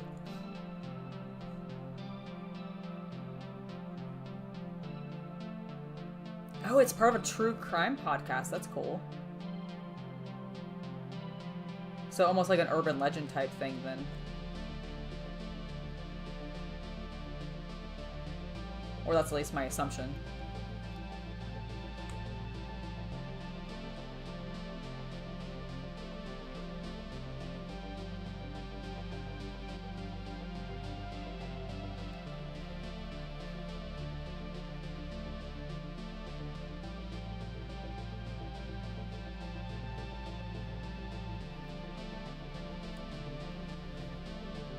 Alright, cool. He's needs a little bit of gray still, but I want the black to dry. We're gonna do all the black first, and then we'll do all the gray. I think that's what I'm gonna do. Just make my life easier, and also make it so that I'm not using 2 paints at once.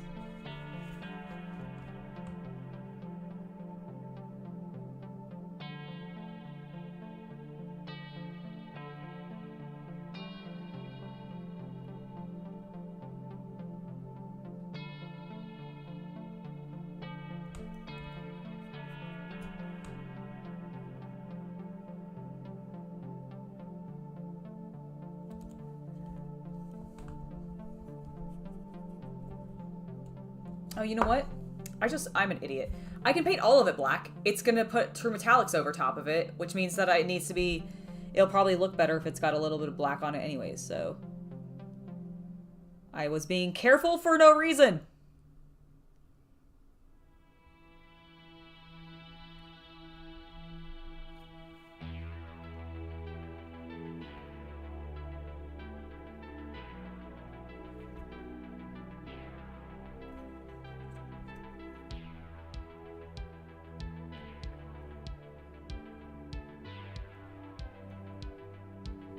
Alright, there we go. That's so dumb.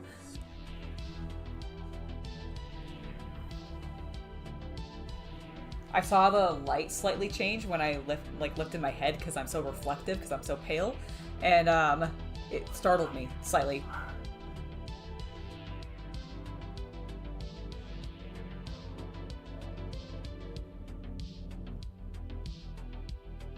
Wait, you knew somebody who would, or like not knew them personally, but you had a guy in the neighborhood that would raid the space for peacock feathers? Who the heck had peacocks in their yards?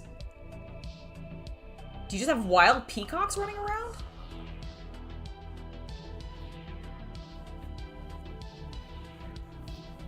Oh, they don't let you share links in chat, unfortunately, Cybot, so it may not show up.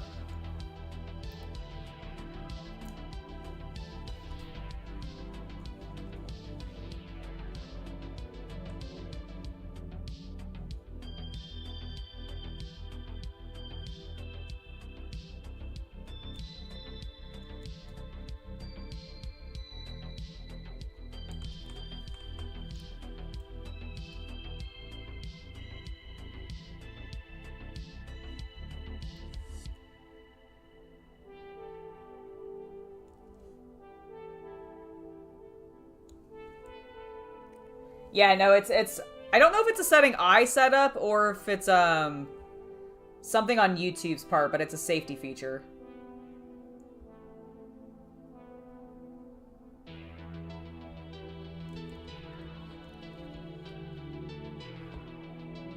So that bots don't come in and just try to start spamming like inappropriate links or something, you know?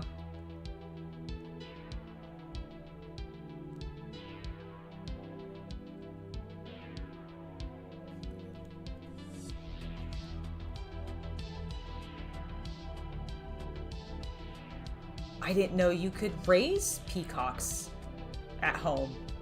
I thought they were like a... I mean, I guess that makes sense. I don't know why. I thought they were just like a zoo animal. And or a bird sanctuary like type animal. And or a resort animal, because I feel like I see them at resorts more often than not.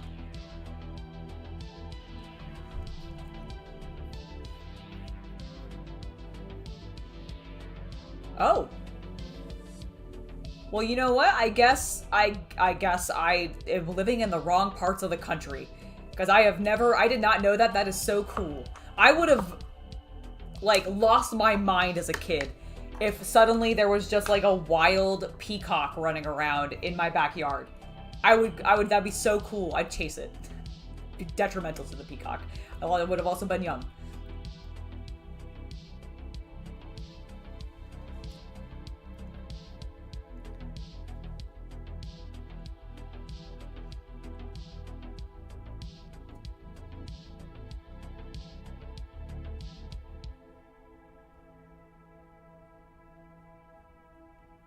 Can you just use any kind of feather for fishing lures? Or do they have to be, like, specific types? Because, like, I could definitely see how parrots, because they're brightly colored often, would be great. Because it'd be, I imagine, do fish see color? I guess they must, right? It attracts them? Like, lighter colors or something? I have no idea. Yeah, aren't they really loud? I thought they were. I thought they were kind of annoying birds. Did she? Oh, well, that makes sense, because that's actually where I saw peacocks at a resort, was at Disney. So, and Disney's in Orlando. Warhammer is so expensive, you're absolutely right. But then so are most of these kinds of hobbies. Okay. What I want is the two... No, we're moving on to the others that need to be painted. So let's take these off their bases. Keep them in a nice separate pile of what step they're in. You need additional paint still. You're good. You're good. You need additional paint still. I took all of your putty with you. Whoops. And then you're good. Okay. Let's get all ones that need additional paint.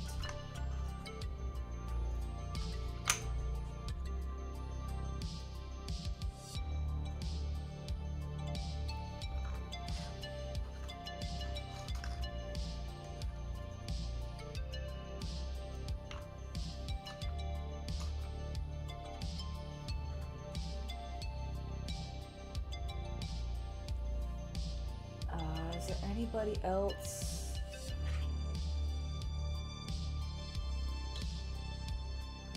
Okay, apparently not. Those are the only 4 left that have, like, need some metallics on them, so... One boy that doesn't.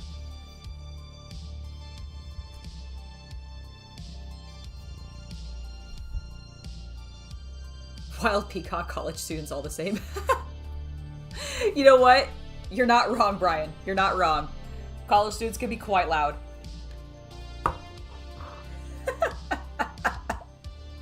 I'm just imagining, like, brightly colored college students wandering around being obsessively loud, and then as the, like, imagining them as peacocks.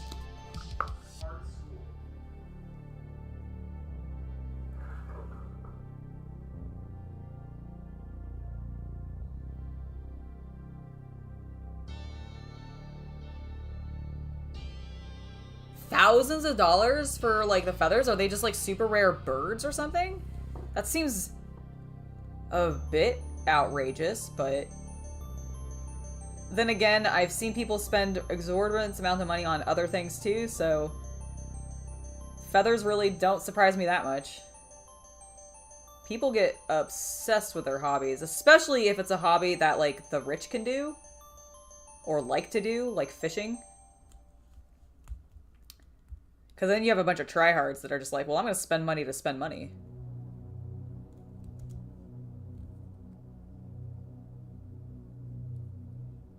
Oh.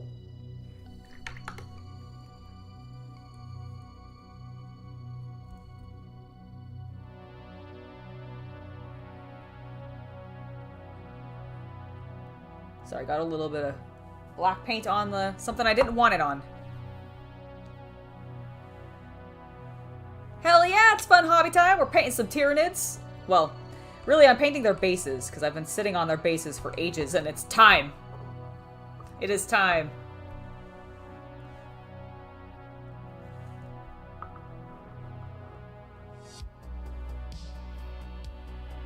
Nobody I know gets obsessed with their hobbies. Definitely no one in chat is obsessed with their hobbies. No one on this stream could possibly be obsessed with their hobbies. Spend way too much money on them, and time on them, and energy on them. None of us are like that, are we? No.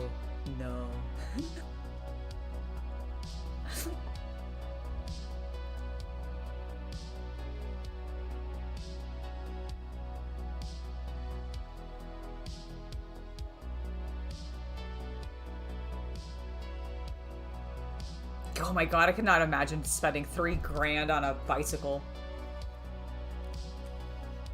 I mean, I can, but I would not.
Alright. I think I'm being a little obsessive. Just set that over there, Angela. It's done. It's fine. It looks great.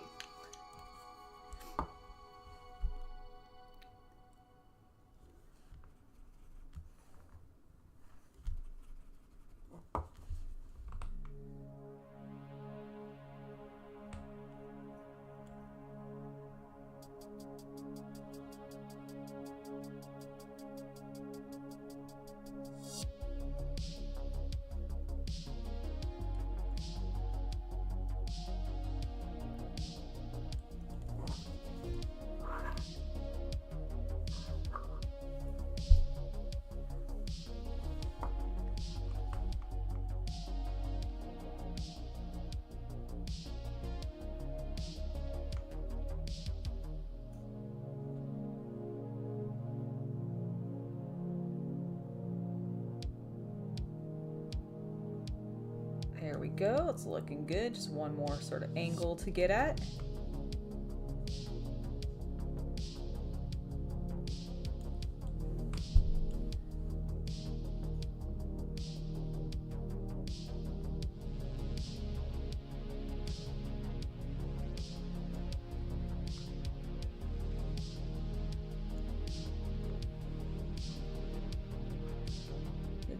Great if his claw was not like dramatically in my way.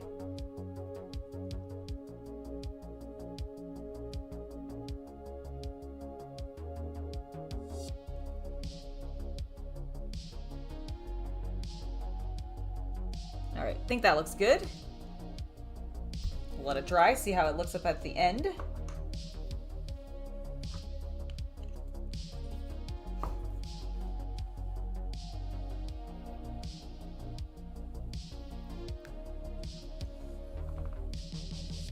Are Schwinn's, like, dangerous? I'm not familiar with the brand.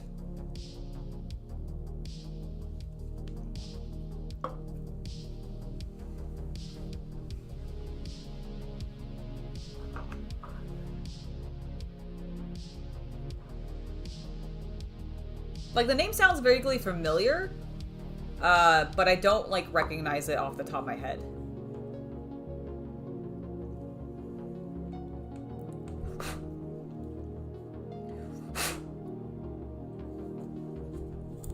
Sorry, there's, like, fuzz on there from, like, dust.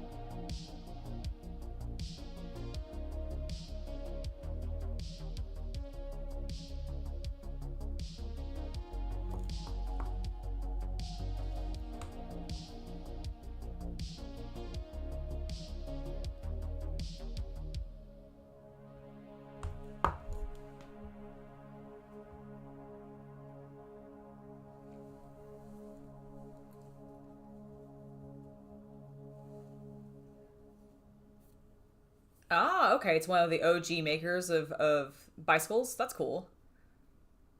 Josh, have a great time. Thank you for swinging by and keeping us company in chat. It's always lovely to have you around.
There we go.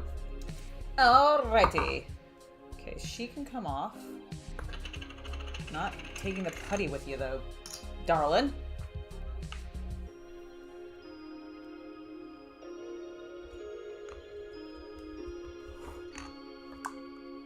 Alright, let's get the next ones prepped and on the bases.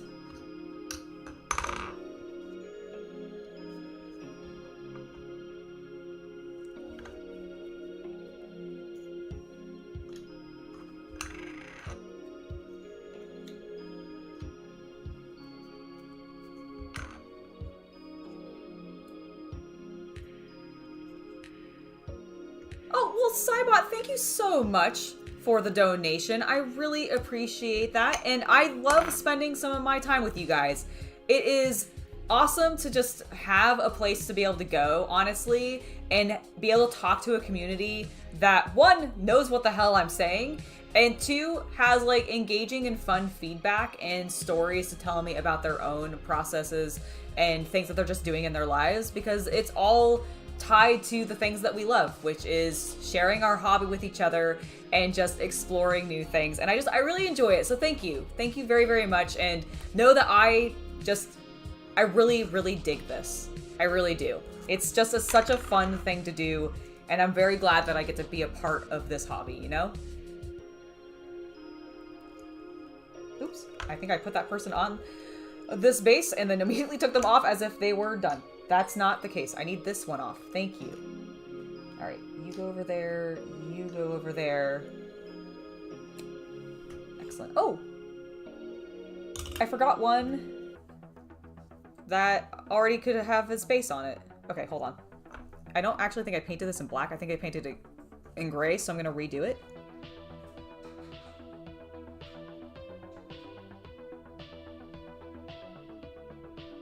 Not that it actually really matters, because I think it's actually a rebar, so it should be silver.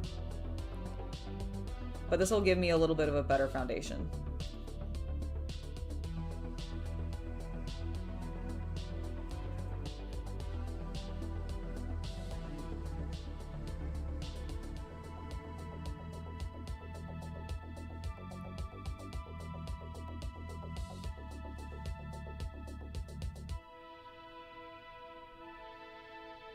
There we go.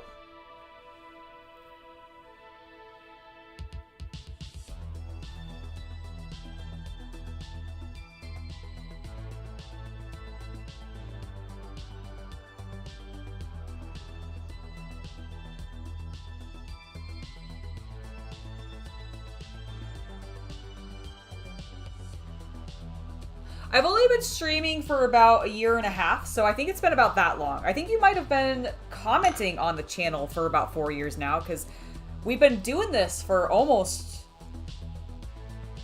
Yeah, actually almost 4 years now, come the end of this month, actually. Because I looked up when I actually, like, started the channel, and I think it began February 2020. Is when I started posting. I think I got the channel name in like January, but I think I started like actually posting in February. Because I remember it was just before the pandemic hit. And when it happened, I was like, oh, well, I guess I now really have time to sort of commit to this and figure out what the hell I'm doing. And that's what I did, and it's exploded into this. It's great.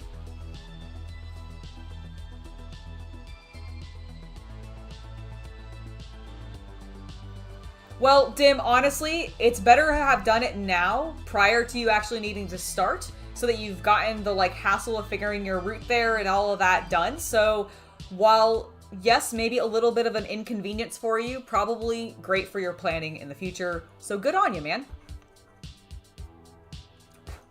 Alright. You need more paint. Rocks. You have just rocks. You have just rocks. You guys have just rocks. You're not even pushed into your base all the way, bud. What the hell?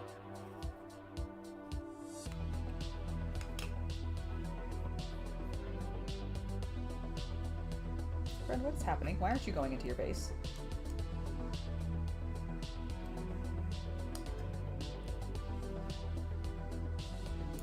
Oh, there you go. I don't know what was happening there, but I was not able to push him in. Okay, so you just need your hooves painted. You need hooves painted.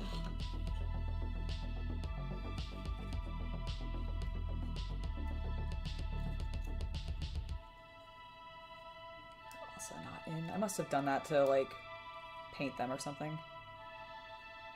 You just have rocks, so you'll be the other one. And then you guys have a little bit of green. Actually, it's really just rocks. Okay, I need to repaint some stuff on these, but that's okay. That's okay. Hello, Ivan. Welcome. You're on the building step 446 of your 212 USC Millennium Falcon. Good on you, sir.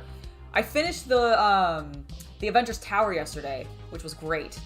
That 5,000 piece beast is done.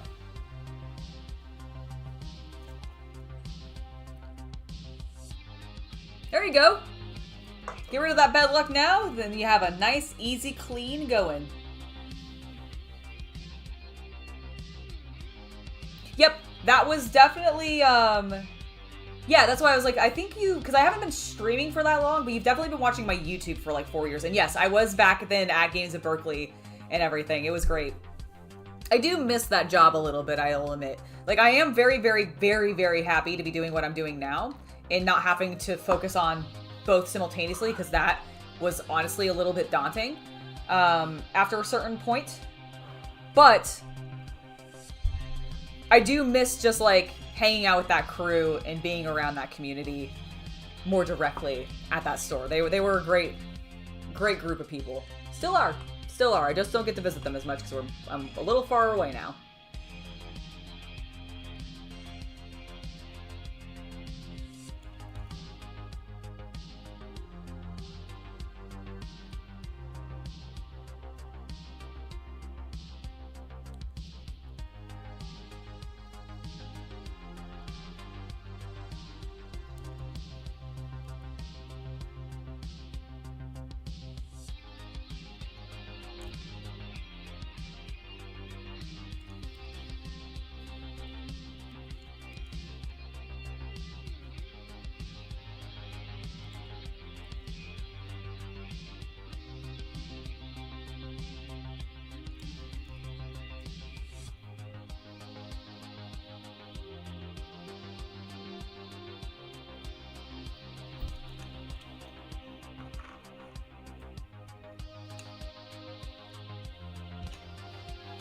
I just tried to put that on and it did not have a... It was not attached to a spinning top base. And I was like, what the hell am I doing?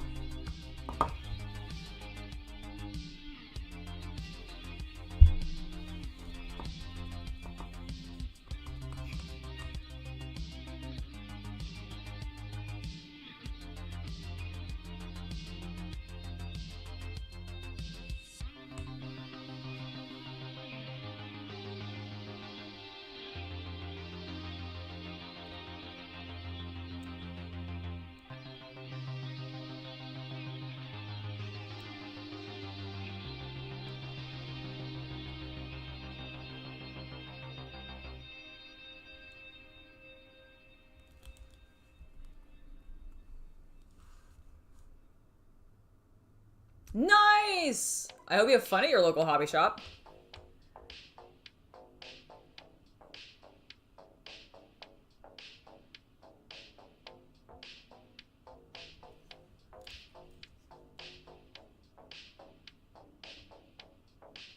Absolutely, you can totally do that. That is exactly what I tried to create this space to be, is a place to, you know, bounce your ideas off other people, be able to chat with just other creatives to give yourself some, like, goals and objectives and some ideas for new projects. It's all about sharing and enjoying yourself. That's really the main thing. I don't know, sometimes I see people being really miserable in their own hobbies, and I'm like, why are you in this hobby if you're so, like, angry about it all the time? Isn't that upsetting? Like, don't you want to enjoy the thing that you're spending money on and obsessing over rather than being pissed off about it? You're rebuilding a square lightning kit to build 3 wooden puzzles. Nice. You know, I don't know if I've ever built any wooden puzzles. I've done, like, you know, paper puzzles, or like the cardboard ones.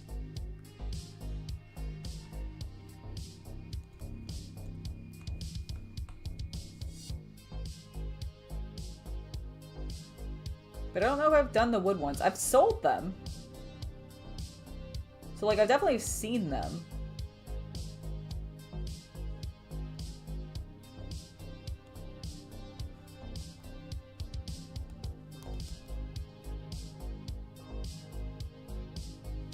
There we go. Lovely.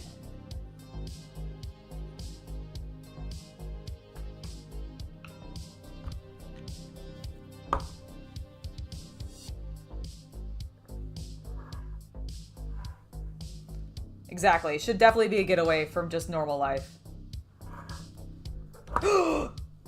Fuck.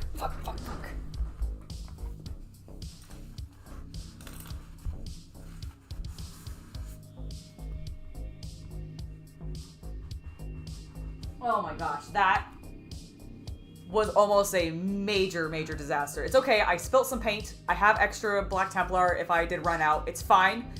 But oh my god, I literally spilt it on the crack of this desk so that it could drip through, but thankfully I caught it.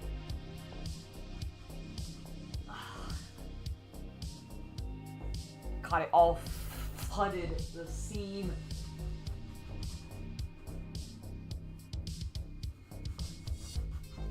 Dumbass.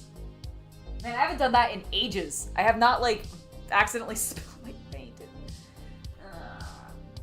Alright, I need to go get another paper towel. Give me a second.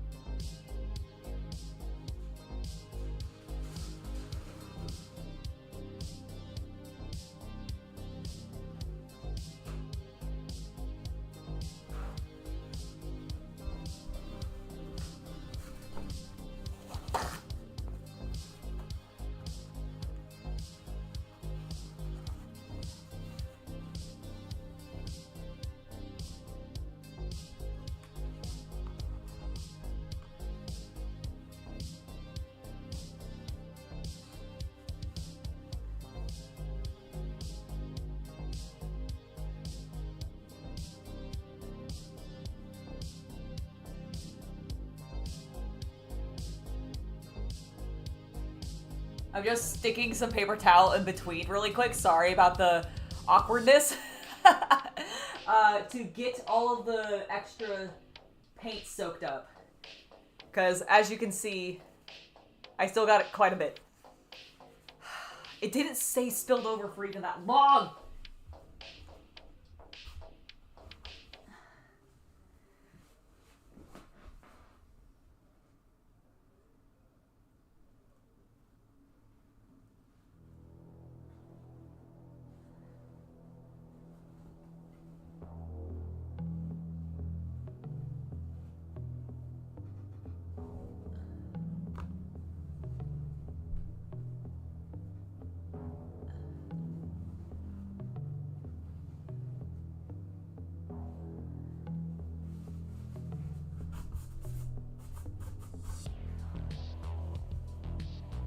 Ugh. Now I've got paint all over my hands now too.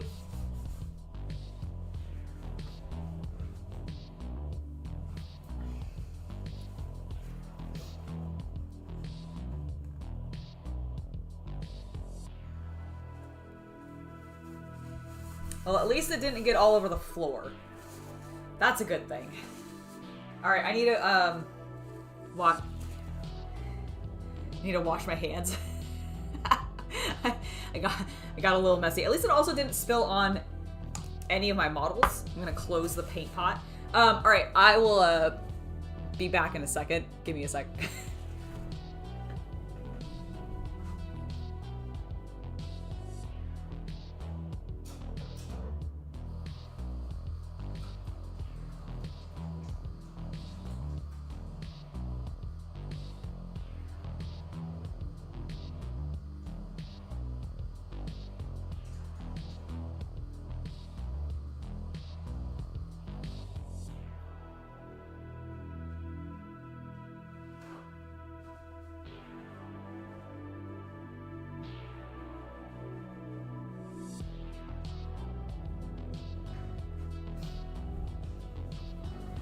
Alright.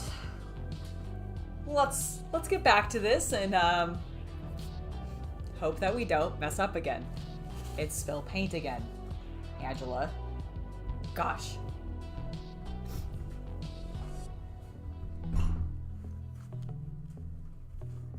I'm so annoyed.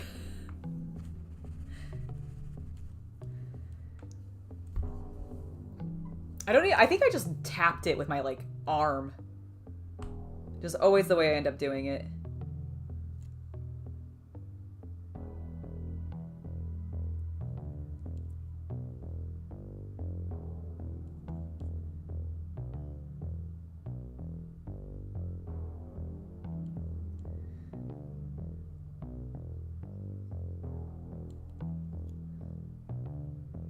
All right, that's done.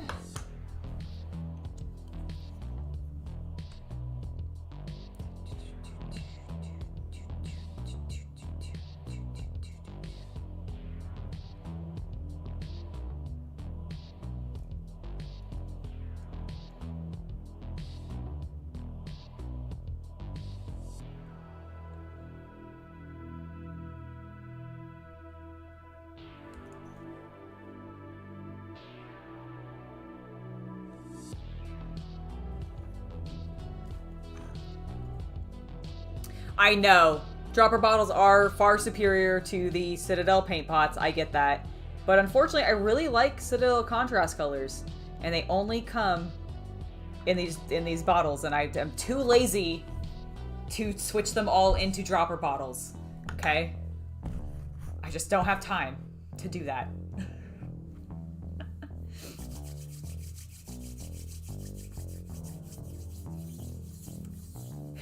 You're not wrong, Charlie. You're definitely not wrong. All right, we got that one done.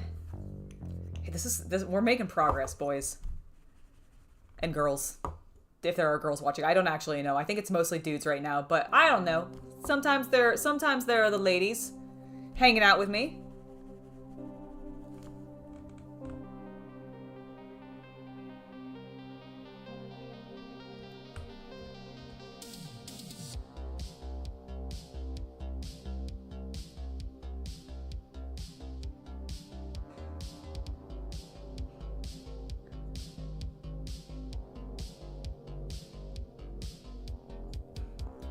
we go. It's looking good.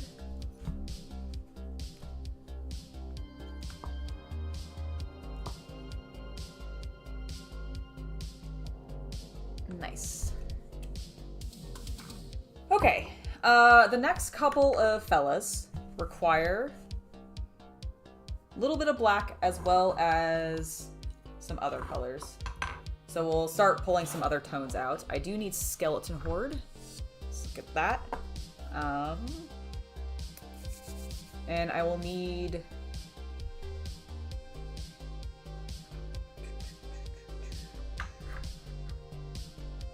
I think it's Striking Scorpion. Is that what I used on my mirrors? Yes.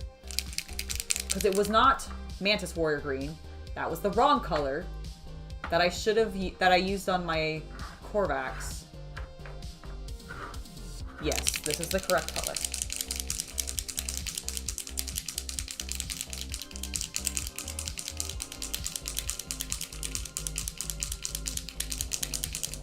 What I really need to do is I just need to find a system where I can like stick them to my desk where they won't move, you know? So that I can put these like stupid things just like stuck on there so that I won't knock them over willy-nilly. I've gotten so much better about it. I'm so angry that I did that. Not even angry, I'm more just embarrassed. Shame. Such shame. On my cow.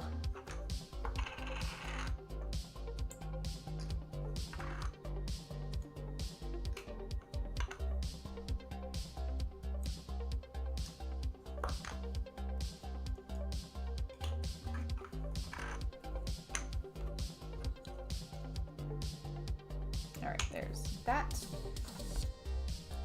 That.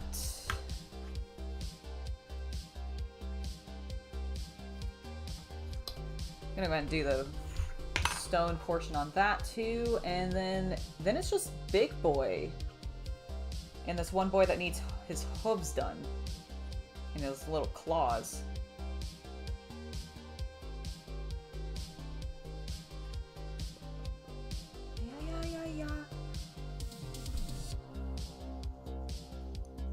Yeah, but I don't want to buy a paint holder from Games Workshop for their terrible paint bottle designs. Like, no. GW, just change your paint pot designs. Don't make me buy an accessory.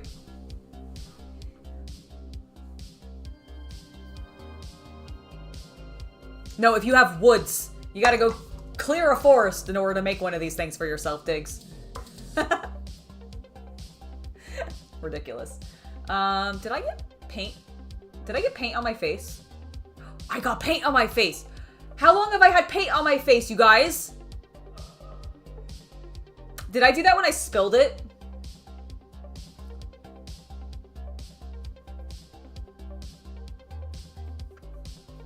Am I getting it?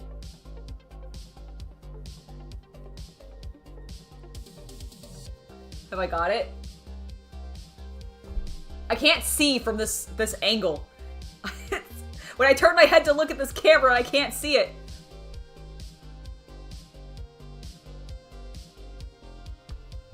I could use my phone. I'm an idiot. I don't need to wait for you guys to tell me. Phone, tell me. Oh my god.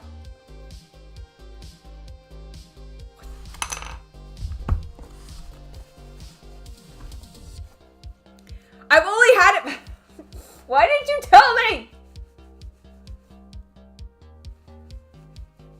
Were you guys just gonna let me sit there and have paint on my face the entire rest of the stream?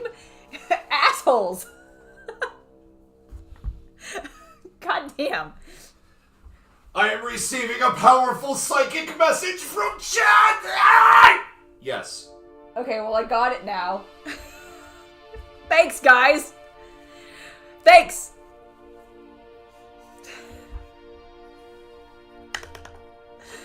Oh my god. I just glanced over and I was like, what is that black spot? Is my hair like stuck to my face in a weird way? No. You guys are just letting me have paint on my face like a fool. It's fine. It's good. It means I'm doing my job as a hobbyist. I must have done it, like I must have, when I spilt it, I probably whacked my face with my brush and didn't realize. That's what I imagine happened. Okay. Hello, Alex. Welcome, welcome. Oh my god, did you tell me? Oh, you did! You did! I just completely missed it! Wait, no, are you just telling me that now, though?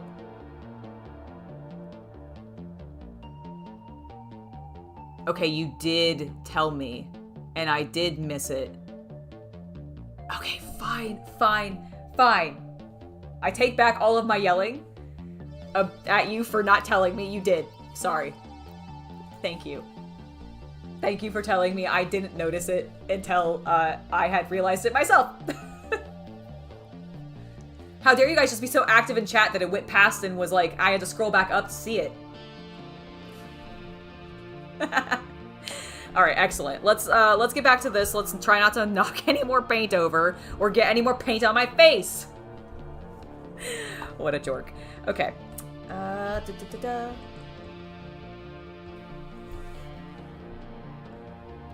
like this guy's like little rock that he's standing on. It's a weird shape.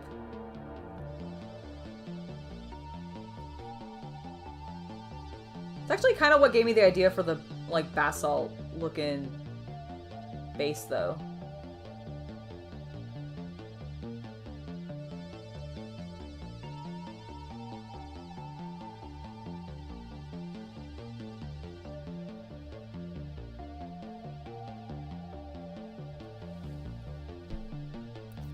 Yes, at least I'm not consuming it, okay? Don't drink your paint water. It's not good for you. Although it used to be way less good for you. You know, back when the paint had lead in it. Or you were painting lead, rather, I guess. No, the paint used to have lead in it, too. Never mind. Depending on what type you were working with.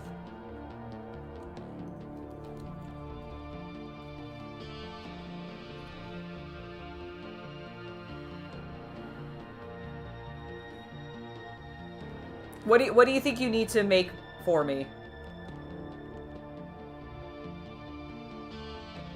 A paint pot holder so that I don't knock my things over?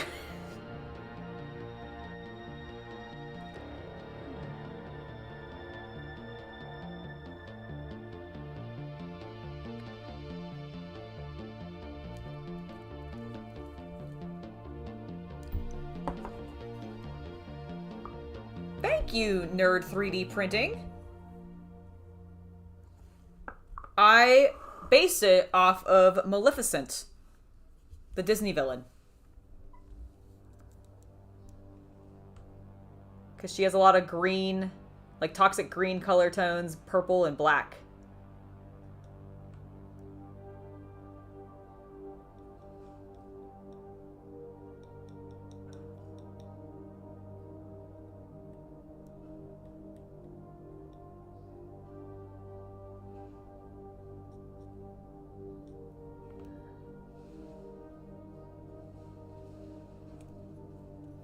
Alright, I think this is looking pretty good. There's a little bit more on the back side here that I need to get.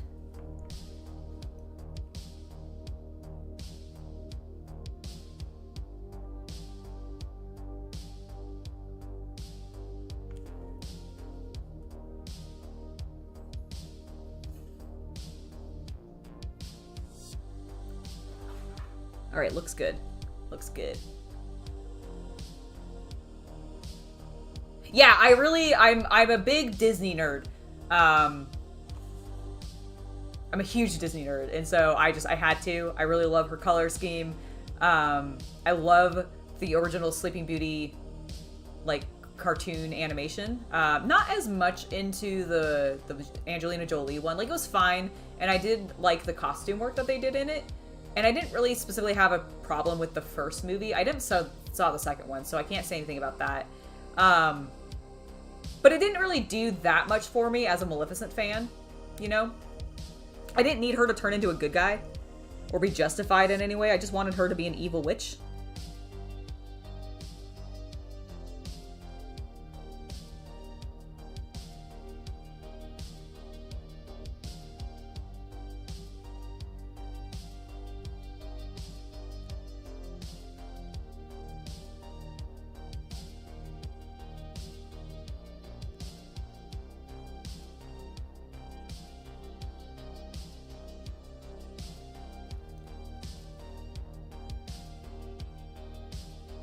don't know why I'm being so explicitly careful here. I'm just gonna have to clean some of this up anyways, but I'm being anal.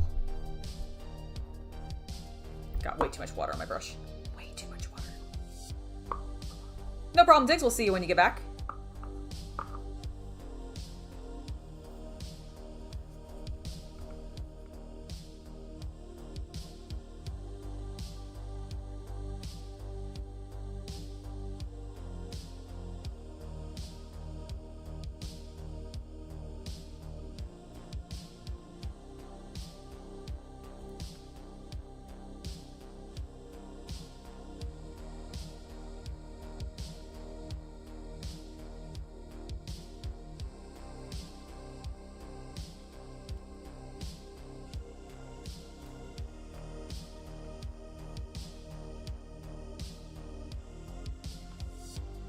All right, I think that looks pretty good, actually.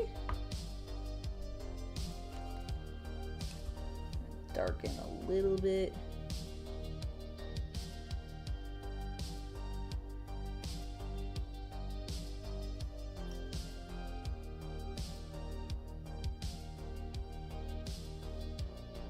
All right, there we go. Yep. Knocking people over, but not paint this time. I really like them for the freedom of creativity as well. It's actually one of the reasons I like most Xeno forces as well as Chaos forces. Just in my personal opinion, Imperial are fine, but they tend to be a bit more uniform than what I personally prefer to paint. Not that there's anything specifically wrong with that. It's definitely enjoyable, and I still like painting sort of small forces, but I can't batch paint them very well because I get really bored of painting them. Whereas, I don't know, Tyranids and like orcs and my Death Guard, which I know are still Marines, but because they're Chaos-based Marines and they just have more weird bits and stuff happening, I could play with so much more color, which just allows me so much more joy when I'm doing this hobby.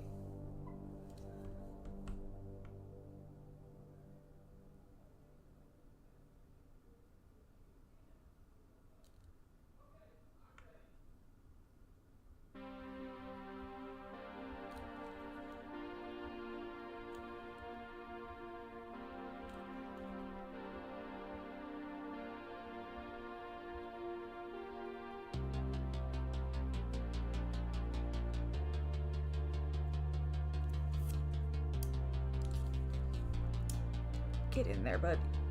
Ah, there we go.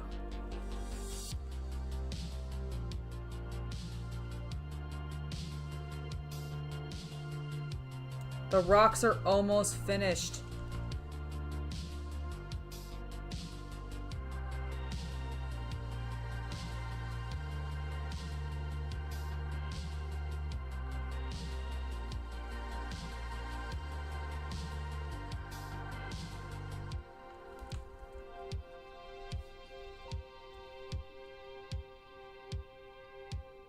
Honestly, a little bit. I would say it's more uniformity versus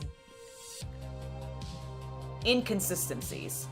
Like, it's not so much normal versus interesting, because I think the Marines can absolutely be interesting still, especially with some of their characters or just some of their more advanced units. They can really get some interesting designs and some interesting things happening for sure.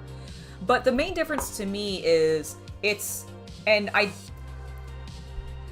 don't mean to use this in reference to the Chaos Gods specifically, or in-lore chaos nonsense of Warhammer, as much as I love it, but I mean it is literally order versus chaos, as in like uniformity versus chaos. Or uniformity versus asymmetry. Because I feel like it's even more than asymmetry though, because like Tyranids are still relatively symmetrical, but they have so much more bulbous shapes happening on their various units. Like, they're not uniformed in their silhouettes, on top of not being as uniform in their color palettes. And I think that's the main thing.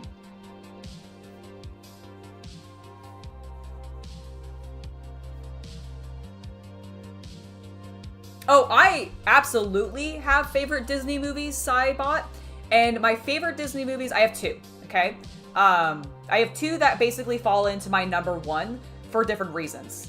The first one is Beauty and the Beast. That will forever and always sit at the top of my I love this Disney movie because it is like one of my earliest Disney movies that I remember. I absolutely love the Beast so much.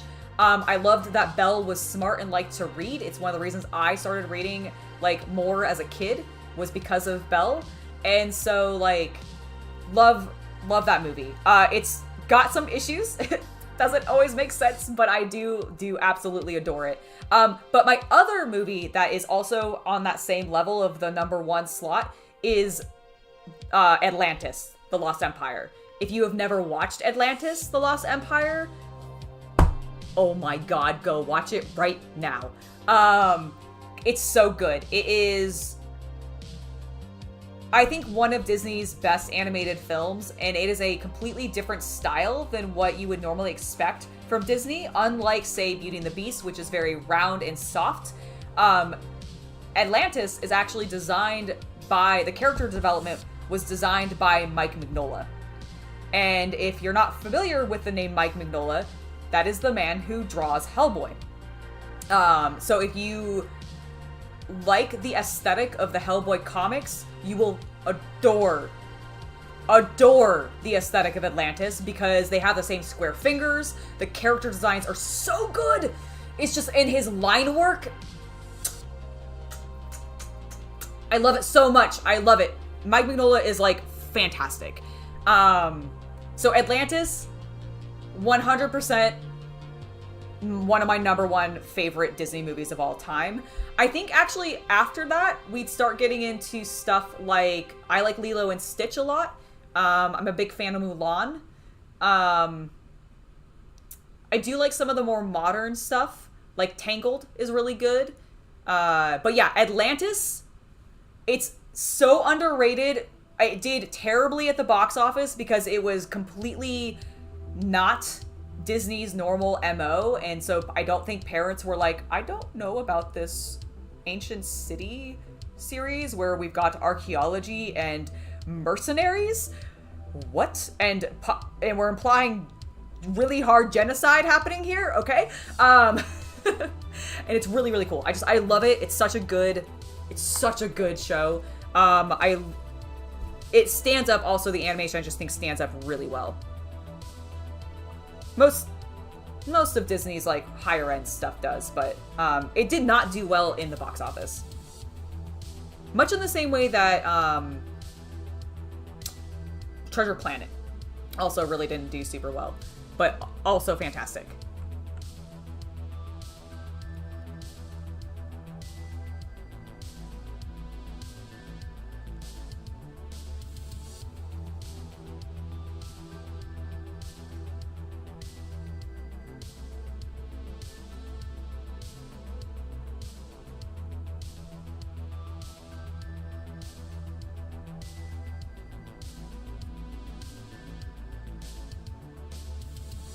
Okay, he's done.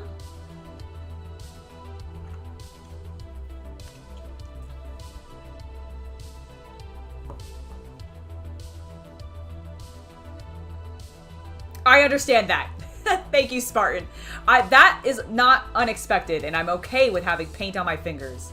That was from my spill. However, I had paint on my face earlier. And that was the one I didn't catch you guys telling me that I had that on my face. Oh, I don't doubt that. For Atlantis, if you saw it in theaters.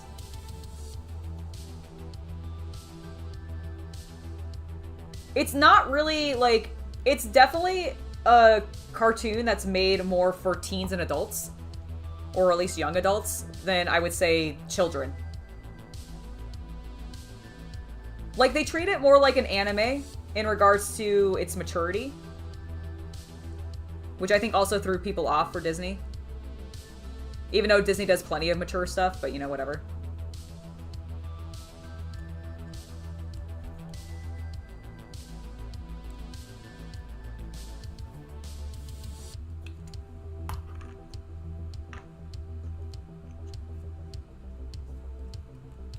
Okay. The only other guy that needs some blackening on his rocks and base stuff is my big boy. But I think he's gonna wait because I want to do more to his base anyways. Actually, do I have more rocks? I think I did, but I might need to find them later.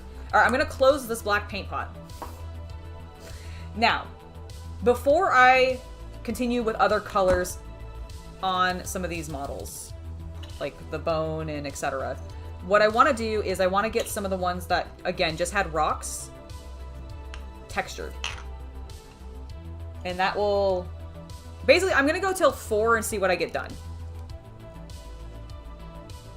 Okay, there's one thing I'm going to skeleton horde really fast because it's a random... I missed it on this one boy, and I don't want to forget it.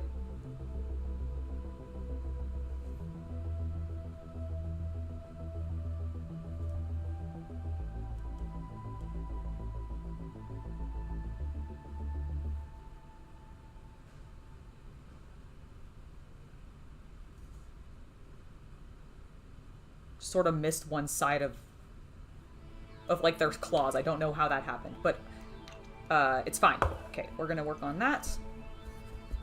Close that so we don't knock it over.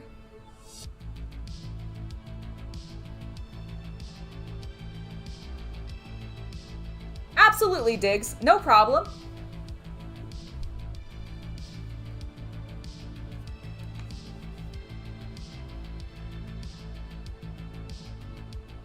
Oh, Robin Hood Men in Tights is also fantastic. Great comedy film. Absolutely wonderful film. I forget, what was... Who was in that? You guys need to tell me because I'm not going to bother looking it up. I'm busy. I don't know what I was doing there, but it's fine. Throwing things. Oh my god, I keep finding things that I missed. There's my Luxian purple.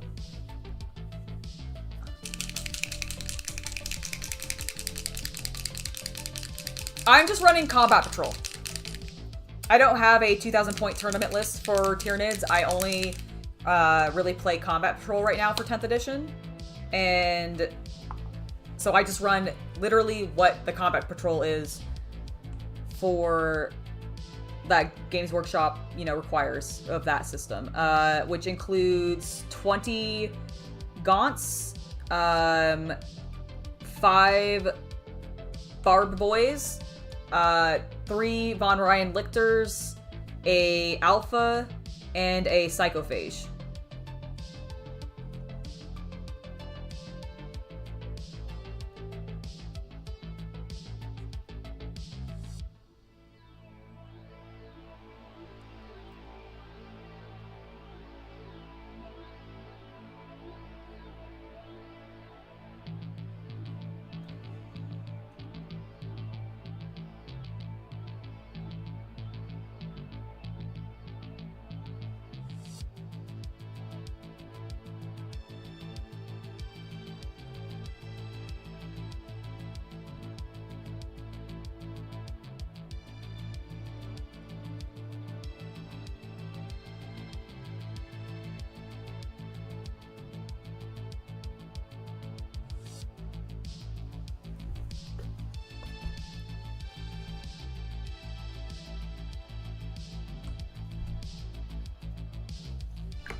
Alright. Fix that. Little mistake. Who else can be based? You cannot. You have other work you need to do. Why are you on this? Why are you on this, sir? Probably because I put you there.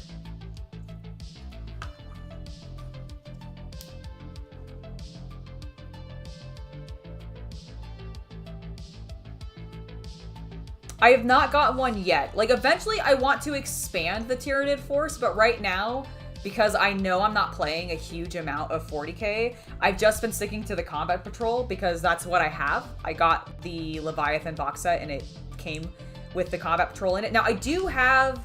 So, okay, let me clarify.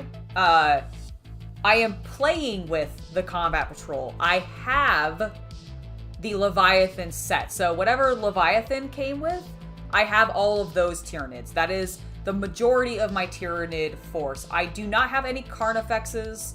I haven't really got many of the bigger models. Like, the largest model I do have is the Psychophage. But, I eventually want to get some of the Carnifexes in larger, like, sets, but I just haven't done it yet because it's not a priority. And with Bretonnia coming out, like, I'm probably going to be focusing Old World for a little while, but these guys are being taken to a tournament at the beginning of February, so I do want to have their bases done, which is why we're working on them today. Okay, we've got some boys prepped who just need paint, or texture paint, so let's go ahead and continue working on that.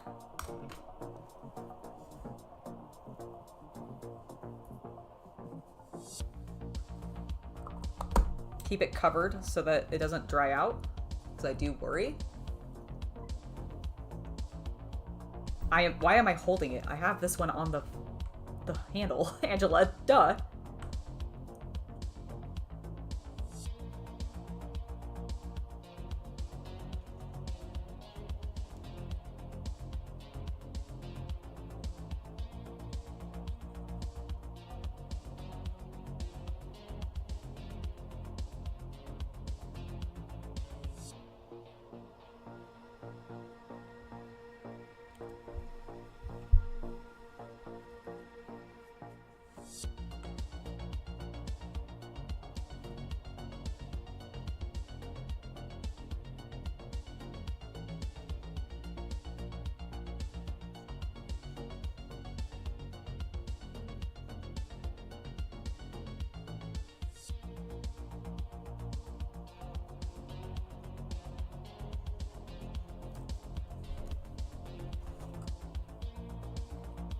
Yes, I do have a Screamer. Yes, I just haven't painted her.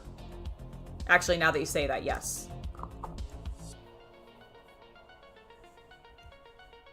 Oh my gosh, same. Spooky, scary, Damo. I understand exactly what you mean. Like, there will be inevitably some spot that I'm like, oh no, I missed that. And then I'll already have taken and edited all my photos. I do that all of the time. It's super frustrating when it's something for a video and I'm like, fuck. I didn't catch that before we filmed the turnaround. Oh well, though.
There we go.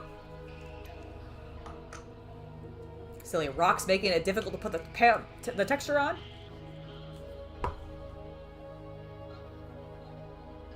I think it depends on who's using them, Ivan. I've seen... I mean, Space Marines are pretty dominant in general, normally, because they are, you know, Games Workshop's pet child. They are the flagship of the brand. So they do tend to do pretty well, but Sisters are definitely strong. I've not played with them in a long time, though. And I've never played with them. I only collect... I've had some other models and I've painted some of them, but that's about it. Oh shoot, you're one of the ones that needs additional work. Oh well, that's fine. It's not gonna be that big of a deal.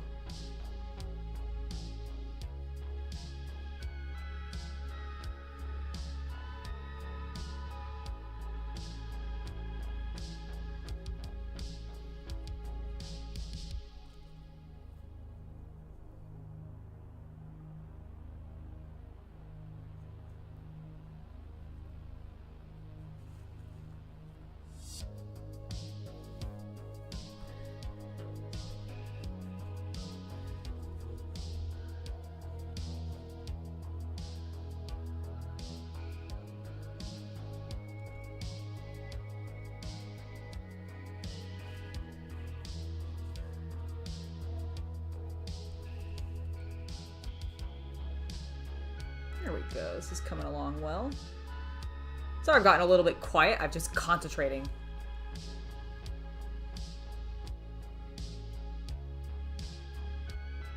See, exactly. That's the thing, is with Space Marines, I find it's really dependent on what chapter you tend to be using and what detachment you tend to be using, because depending on what the meta is right now, there's generally, like, some kind of Space Marine chapter or unit or something that's pretty OP and doing very, very well, but it may not be super balanced with, like, the rest of the army.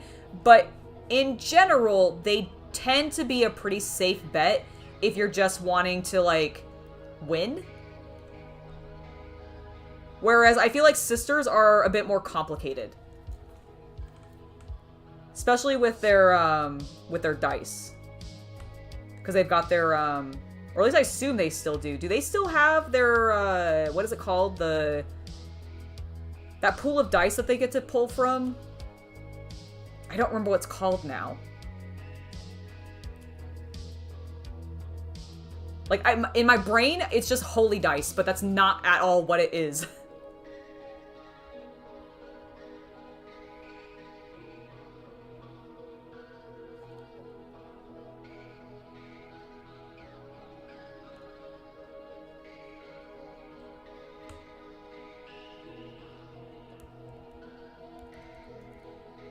Miracle dice. Thank you, Aaron. So yeah, I think because of their miracle dice, they're a bit more complicated than Space Marines. Like, Space Marines are generally a very good entry level army. Kind of in the same way that I think the Eldar used to be. Like, in certain aspects, at least. There's no... I'm an idiot. I just threw paint.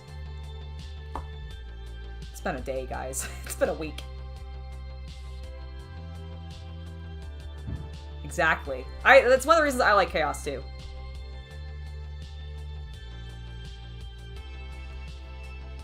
Chaos and Xeno, as I mentioned earlier, in my personal opinion, just more interesting to paint, more interesting to build.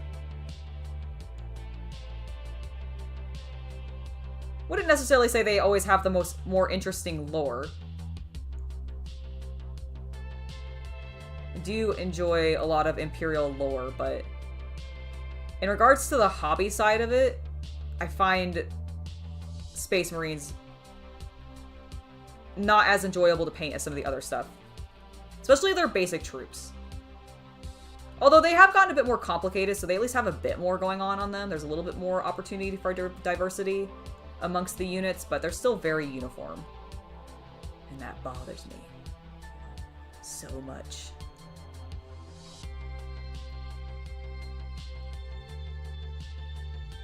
They're not excessive enough, if you get my drift.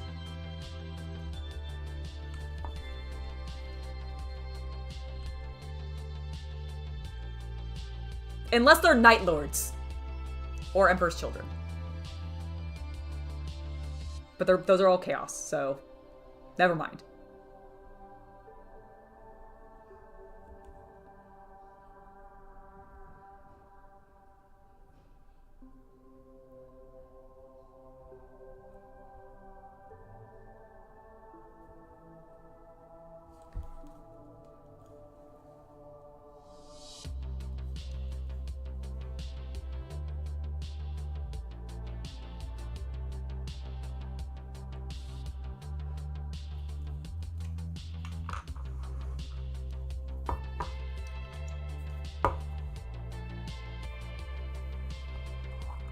Hello, Bob. Welcome to the stream.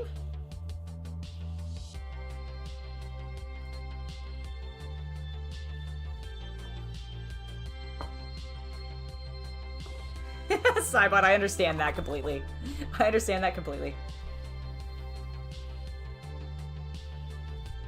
My favorite system, actually, for Games Workshop products is Blood Bowl. Like, if you wanted me to get me to play, I'm so much more eager to play that because I love the randomness of it a bit more. Also, it's just more fun. It's just funnier in general. Blood Bowl, that is. I just think it asks for more goofs to happen. And to not take them so seriously either. Like, it encourages you not taking the nonsense that can happen during a game very seriously. Just with the nature of it, which I love.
Go, almost finished with this one's base. Then we could just let it dry.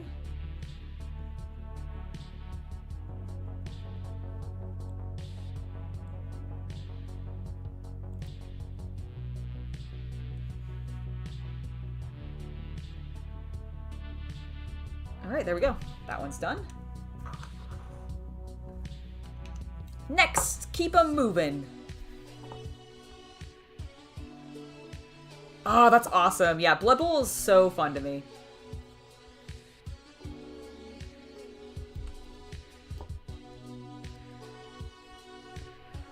I think that's a case with a lot of war games, honestly. If I have to be honest, Aaron. I think you have... Because of just one, there's so many different game systems out there that you really have to, like, love the lore to really, I think, invest yourself in the expense of some of these hobbies. And I think that's, like... I would say, if I had to actually, like, guess, I feel like Age of Sigmar has a little bit more of a diversive, you love it or you hate it. Even more so than 40k. I'm not saying that 40k doesn't experience that. It absolutely does. But in my experience, because you had the death of the old world previously, which really upset some people. And 40k has, while it's had definitely some addition changes and some things that have really rubbed people the wrong way, they've never killed the world off and tried to reset it in the same way that they've done for their fantasy versions of their game. And so I feel like more people are like, I hate Age of Sigmar or I love Age of Sigmar, and there's no in between. Whereas I feel like I've met more casual fans of Warhammer who are like, oh yeah, I never play the game, but I actually really like reading the books, for example. And I don't really feel like I've ever met anybody who really likes reading the Age of Sigmar books and not playing the game. Like, if you like Age of Sigmar, then you like everything about it, or you dislike everything about it. There's no in between.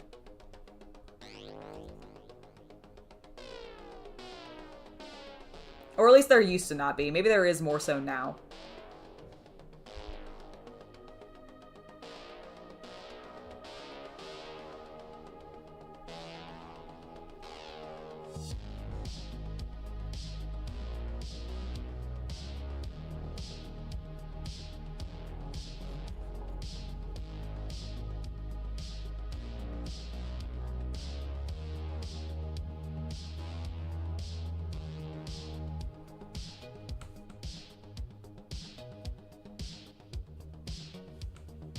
Cat hair.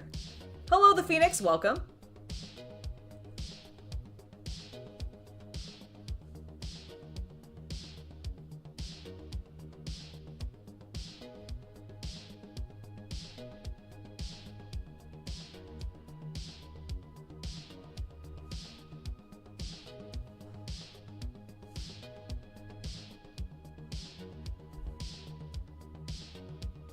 Here we go. Looks great. Oh, Havman, thank you so much. I'm really glad that you've learned so much from the channel. That is awesome to hear. Alright, that base is looking good.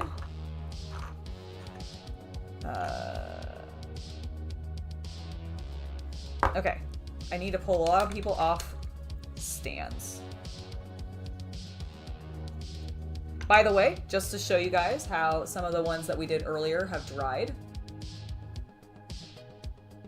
It's hard to see a little bit of the texture, but you can see some of it. Sorry about... I haven't dry brushed it yet, so you can't see all of it. But I do feel like you can see some obvious nice textures there. Really, really just like scorched earth. And that's really what I'm looking for. I like it.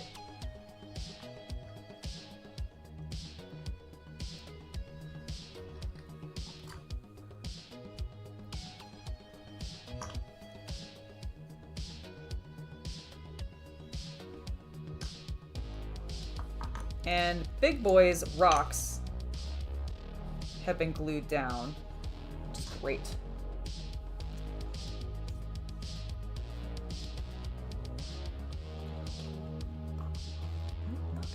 Knocking things over.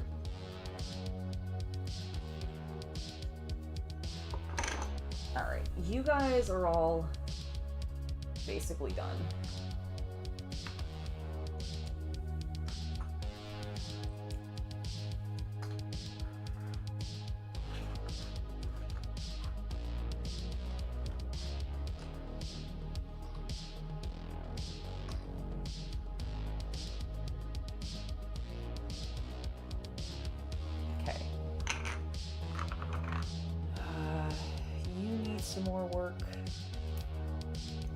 On there, you're kind of tight.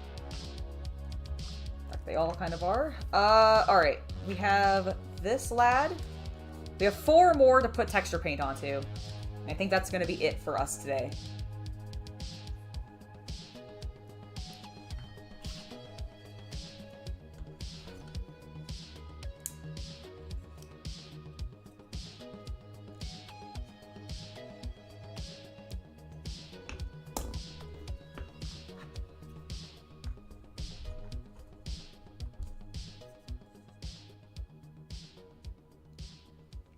I'm gonna wait actually on these 2 boys because they need the skeleton horde. So these 2 are gonna get, these last 2 are gonna get texture paint, and then we're gonna call, popped him off his stand. Alright, music just switched over to another playlist because I've been going for so long. Woohoo!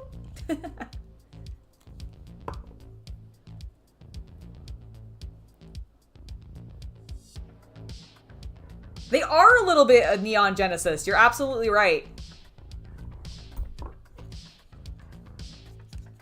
The color is based off of Maleficent from Disney, but yes, Neon Genesis, I've seen Joker, I've seen the Hulk, lots of different call-outs of things that they remind people of, because it's just, really what it is it's just an evil color scheme. Because often evil characters in cartoons are depicted with blacks, purples, and greens. Because those colors have been associated with, like, badness over the years. And I'm using that to my advantage. With my spoopy, scary Tyranids. We're gonna need more texture paint, boys. It's a bigger base. Okay, I've officially cleaned out the cap of most of its paint, which means we can actually start dipping into the container.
I believe these paints would work fine on the McFarlane figures. I have not tried it yet myself. I have plenty of them, but I have not painted one yet. That's on my list of things to do this year, is to actually bust out one of my artist-proof McFarlane action figures and paint them up. I was thinking about doing one of my Darktide ones. But I've also been thinking about maybe just like the Sister Battle, because I have a number of them. You probably saw them in the studio tour if you watched that. I showed them off a little bit. Not all individually, but you could see the group of them on the shelf there when I was talking about them a bit. But yeah, I think it should work fine. I mean, any acrylic paint should work on those models, provided you prime them. I would also suggest washing them beforehand.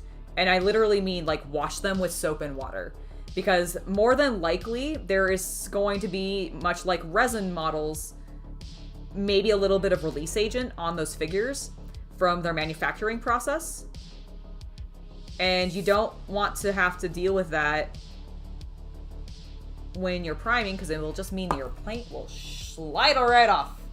And no one wants that. So definitely wash them before you start using them. But yeah, any kind of paints that are acrylic should absolutely work on those figures. I don't think you have to use anything specific or fancy. All right, this is the last boy we're gonna be working on today. We actually made some great progress, so thank you guys for hanging out with me while I tried to work on my Tyranids, get them ready for my tournament. Definitely think I should be able to. I'll probably off camera finish them up a little bit later. Get into your base properly, buddy.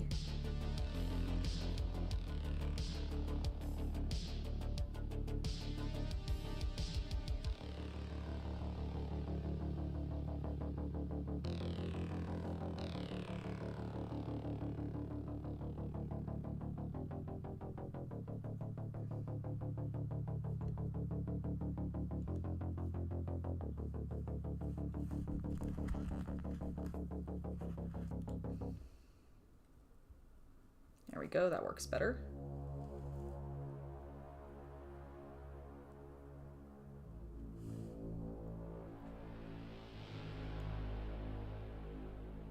Oh, that would be so cool. I really look forward to it. Yeah, any of the like normal acrylic paints should work fine on your miniature. Again, just I think the biggest thing I would be concerned about is whether or not it was cleaned of its release agent, because I don't know like what the factory process for producing those is, but if I had to guess, there's some kind of sealant or just like chemical stuff on it, and I would just, to be less risky of it, I would wash it.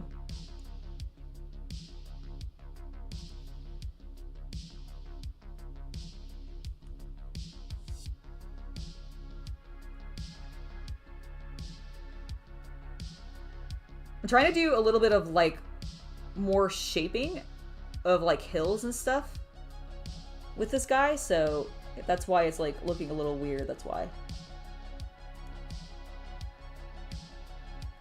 Like I'm trying to do more elevation changes and see what that does with this texture paint, because I might go back in and add some elevation to some of their bases.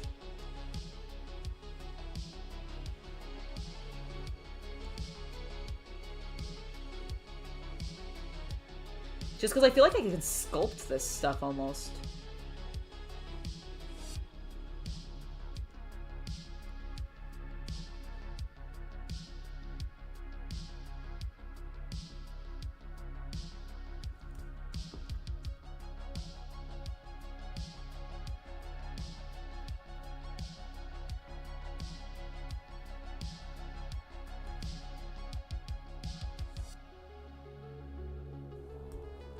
Because it also makes it kind of interesting for actually using it properly, like it's lava rock. Because then I could sculpt lava shapes around some painted on lava pieces. That'd be really cool. All right, yeah, he's got like a really textured base. I want to build it up a little bit more on this other side. I feel like it's too... I want it to blend into this rock a bit more.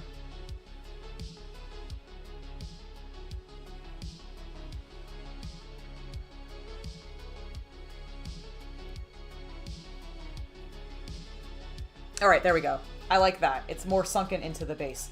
That is going to be it for us, everybody. Thank you so much for hanging out with me today while I prep... Oh, shit. Sorry, one more. But I'll still continue my outro. Thank you so much for hanging out with me while I work on prepping my Tyranids for an upcoming tournament. I wanted to have their bases done, and I've pretty much succeeded at that. There's a couple little detail work stuff to do, a little bit left, but not too much, and definitely something I should be able to finish before the event in early February, especially since the trebuchet's done. Make sure that if you have not already gone to watch the trebuchet video, that you do, because I spent a lot of time on that thing, and I think it looks amazing, and I want you guys to go check it out. Okay? And tell me how either horrible you think it is or cool you think it is. That would be awesome. I love the feedback. I'm really excited about my Bretonnian army getting started. And I've now painted 2 things for it, trebuchet being one of them. And it's great. Loving it. Absolutely loving it. I've really felt that this year I've been trying to motivate and reinvigorate, like, my desire to do even more projects, and I think I've succeeded, and I'm just very happy with it. Just want you guys to know. Face painting is... Wait. Did I get more face? Did I get more paint on my face? Oh, no, Havman just said a little bit of face painting. Yeah, no, that's a... Indeed, but great progress, you're absolutely right. You had me concerned there for a second. I thought maybe I had, like, whacked myself with a brush again.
Alright.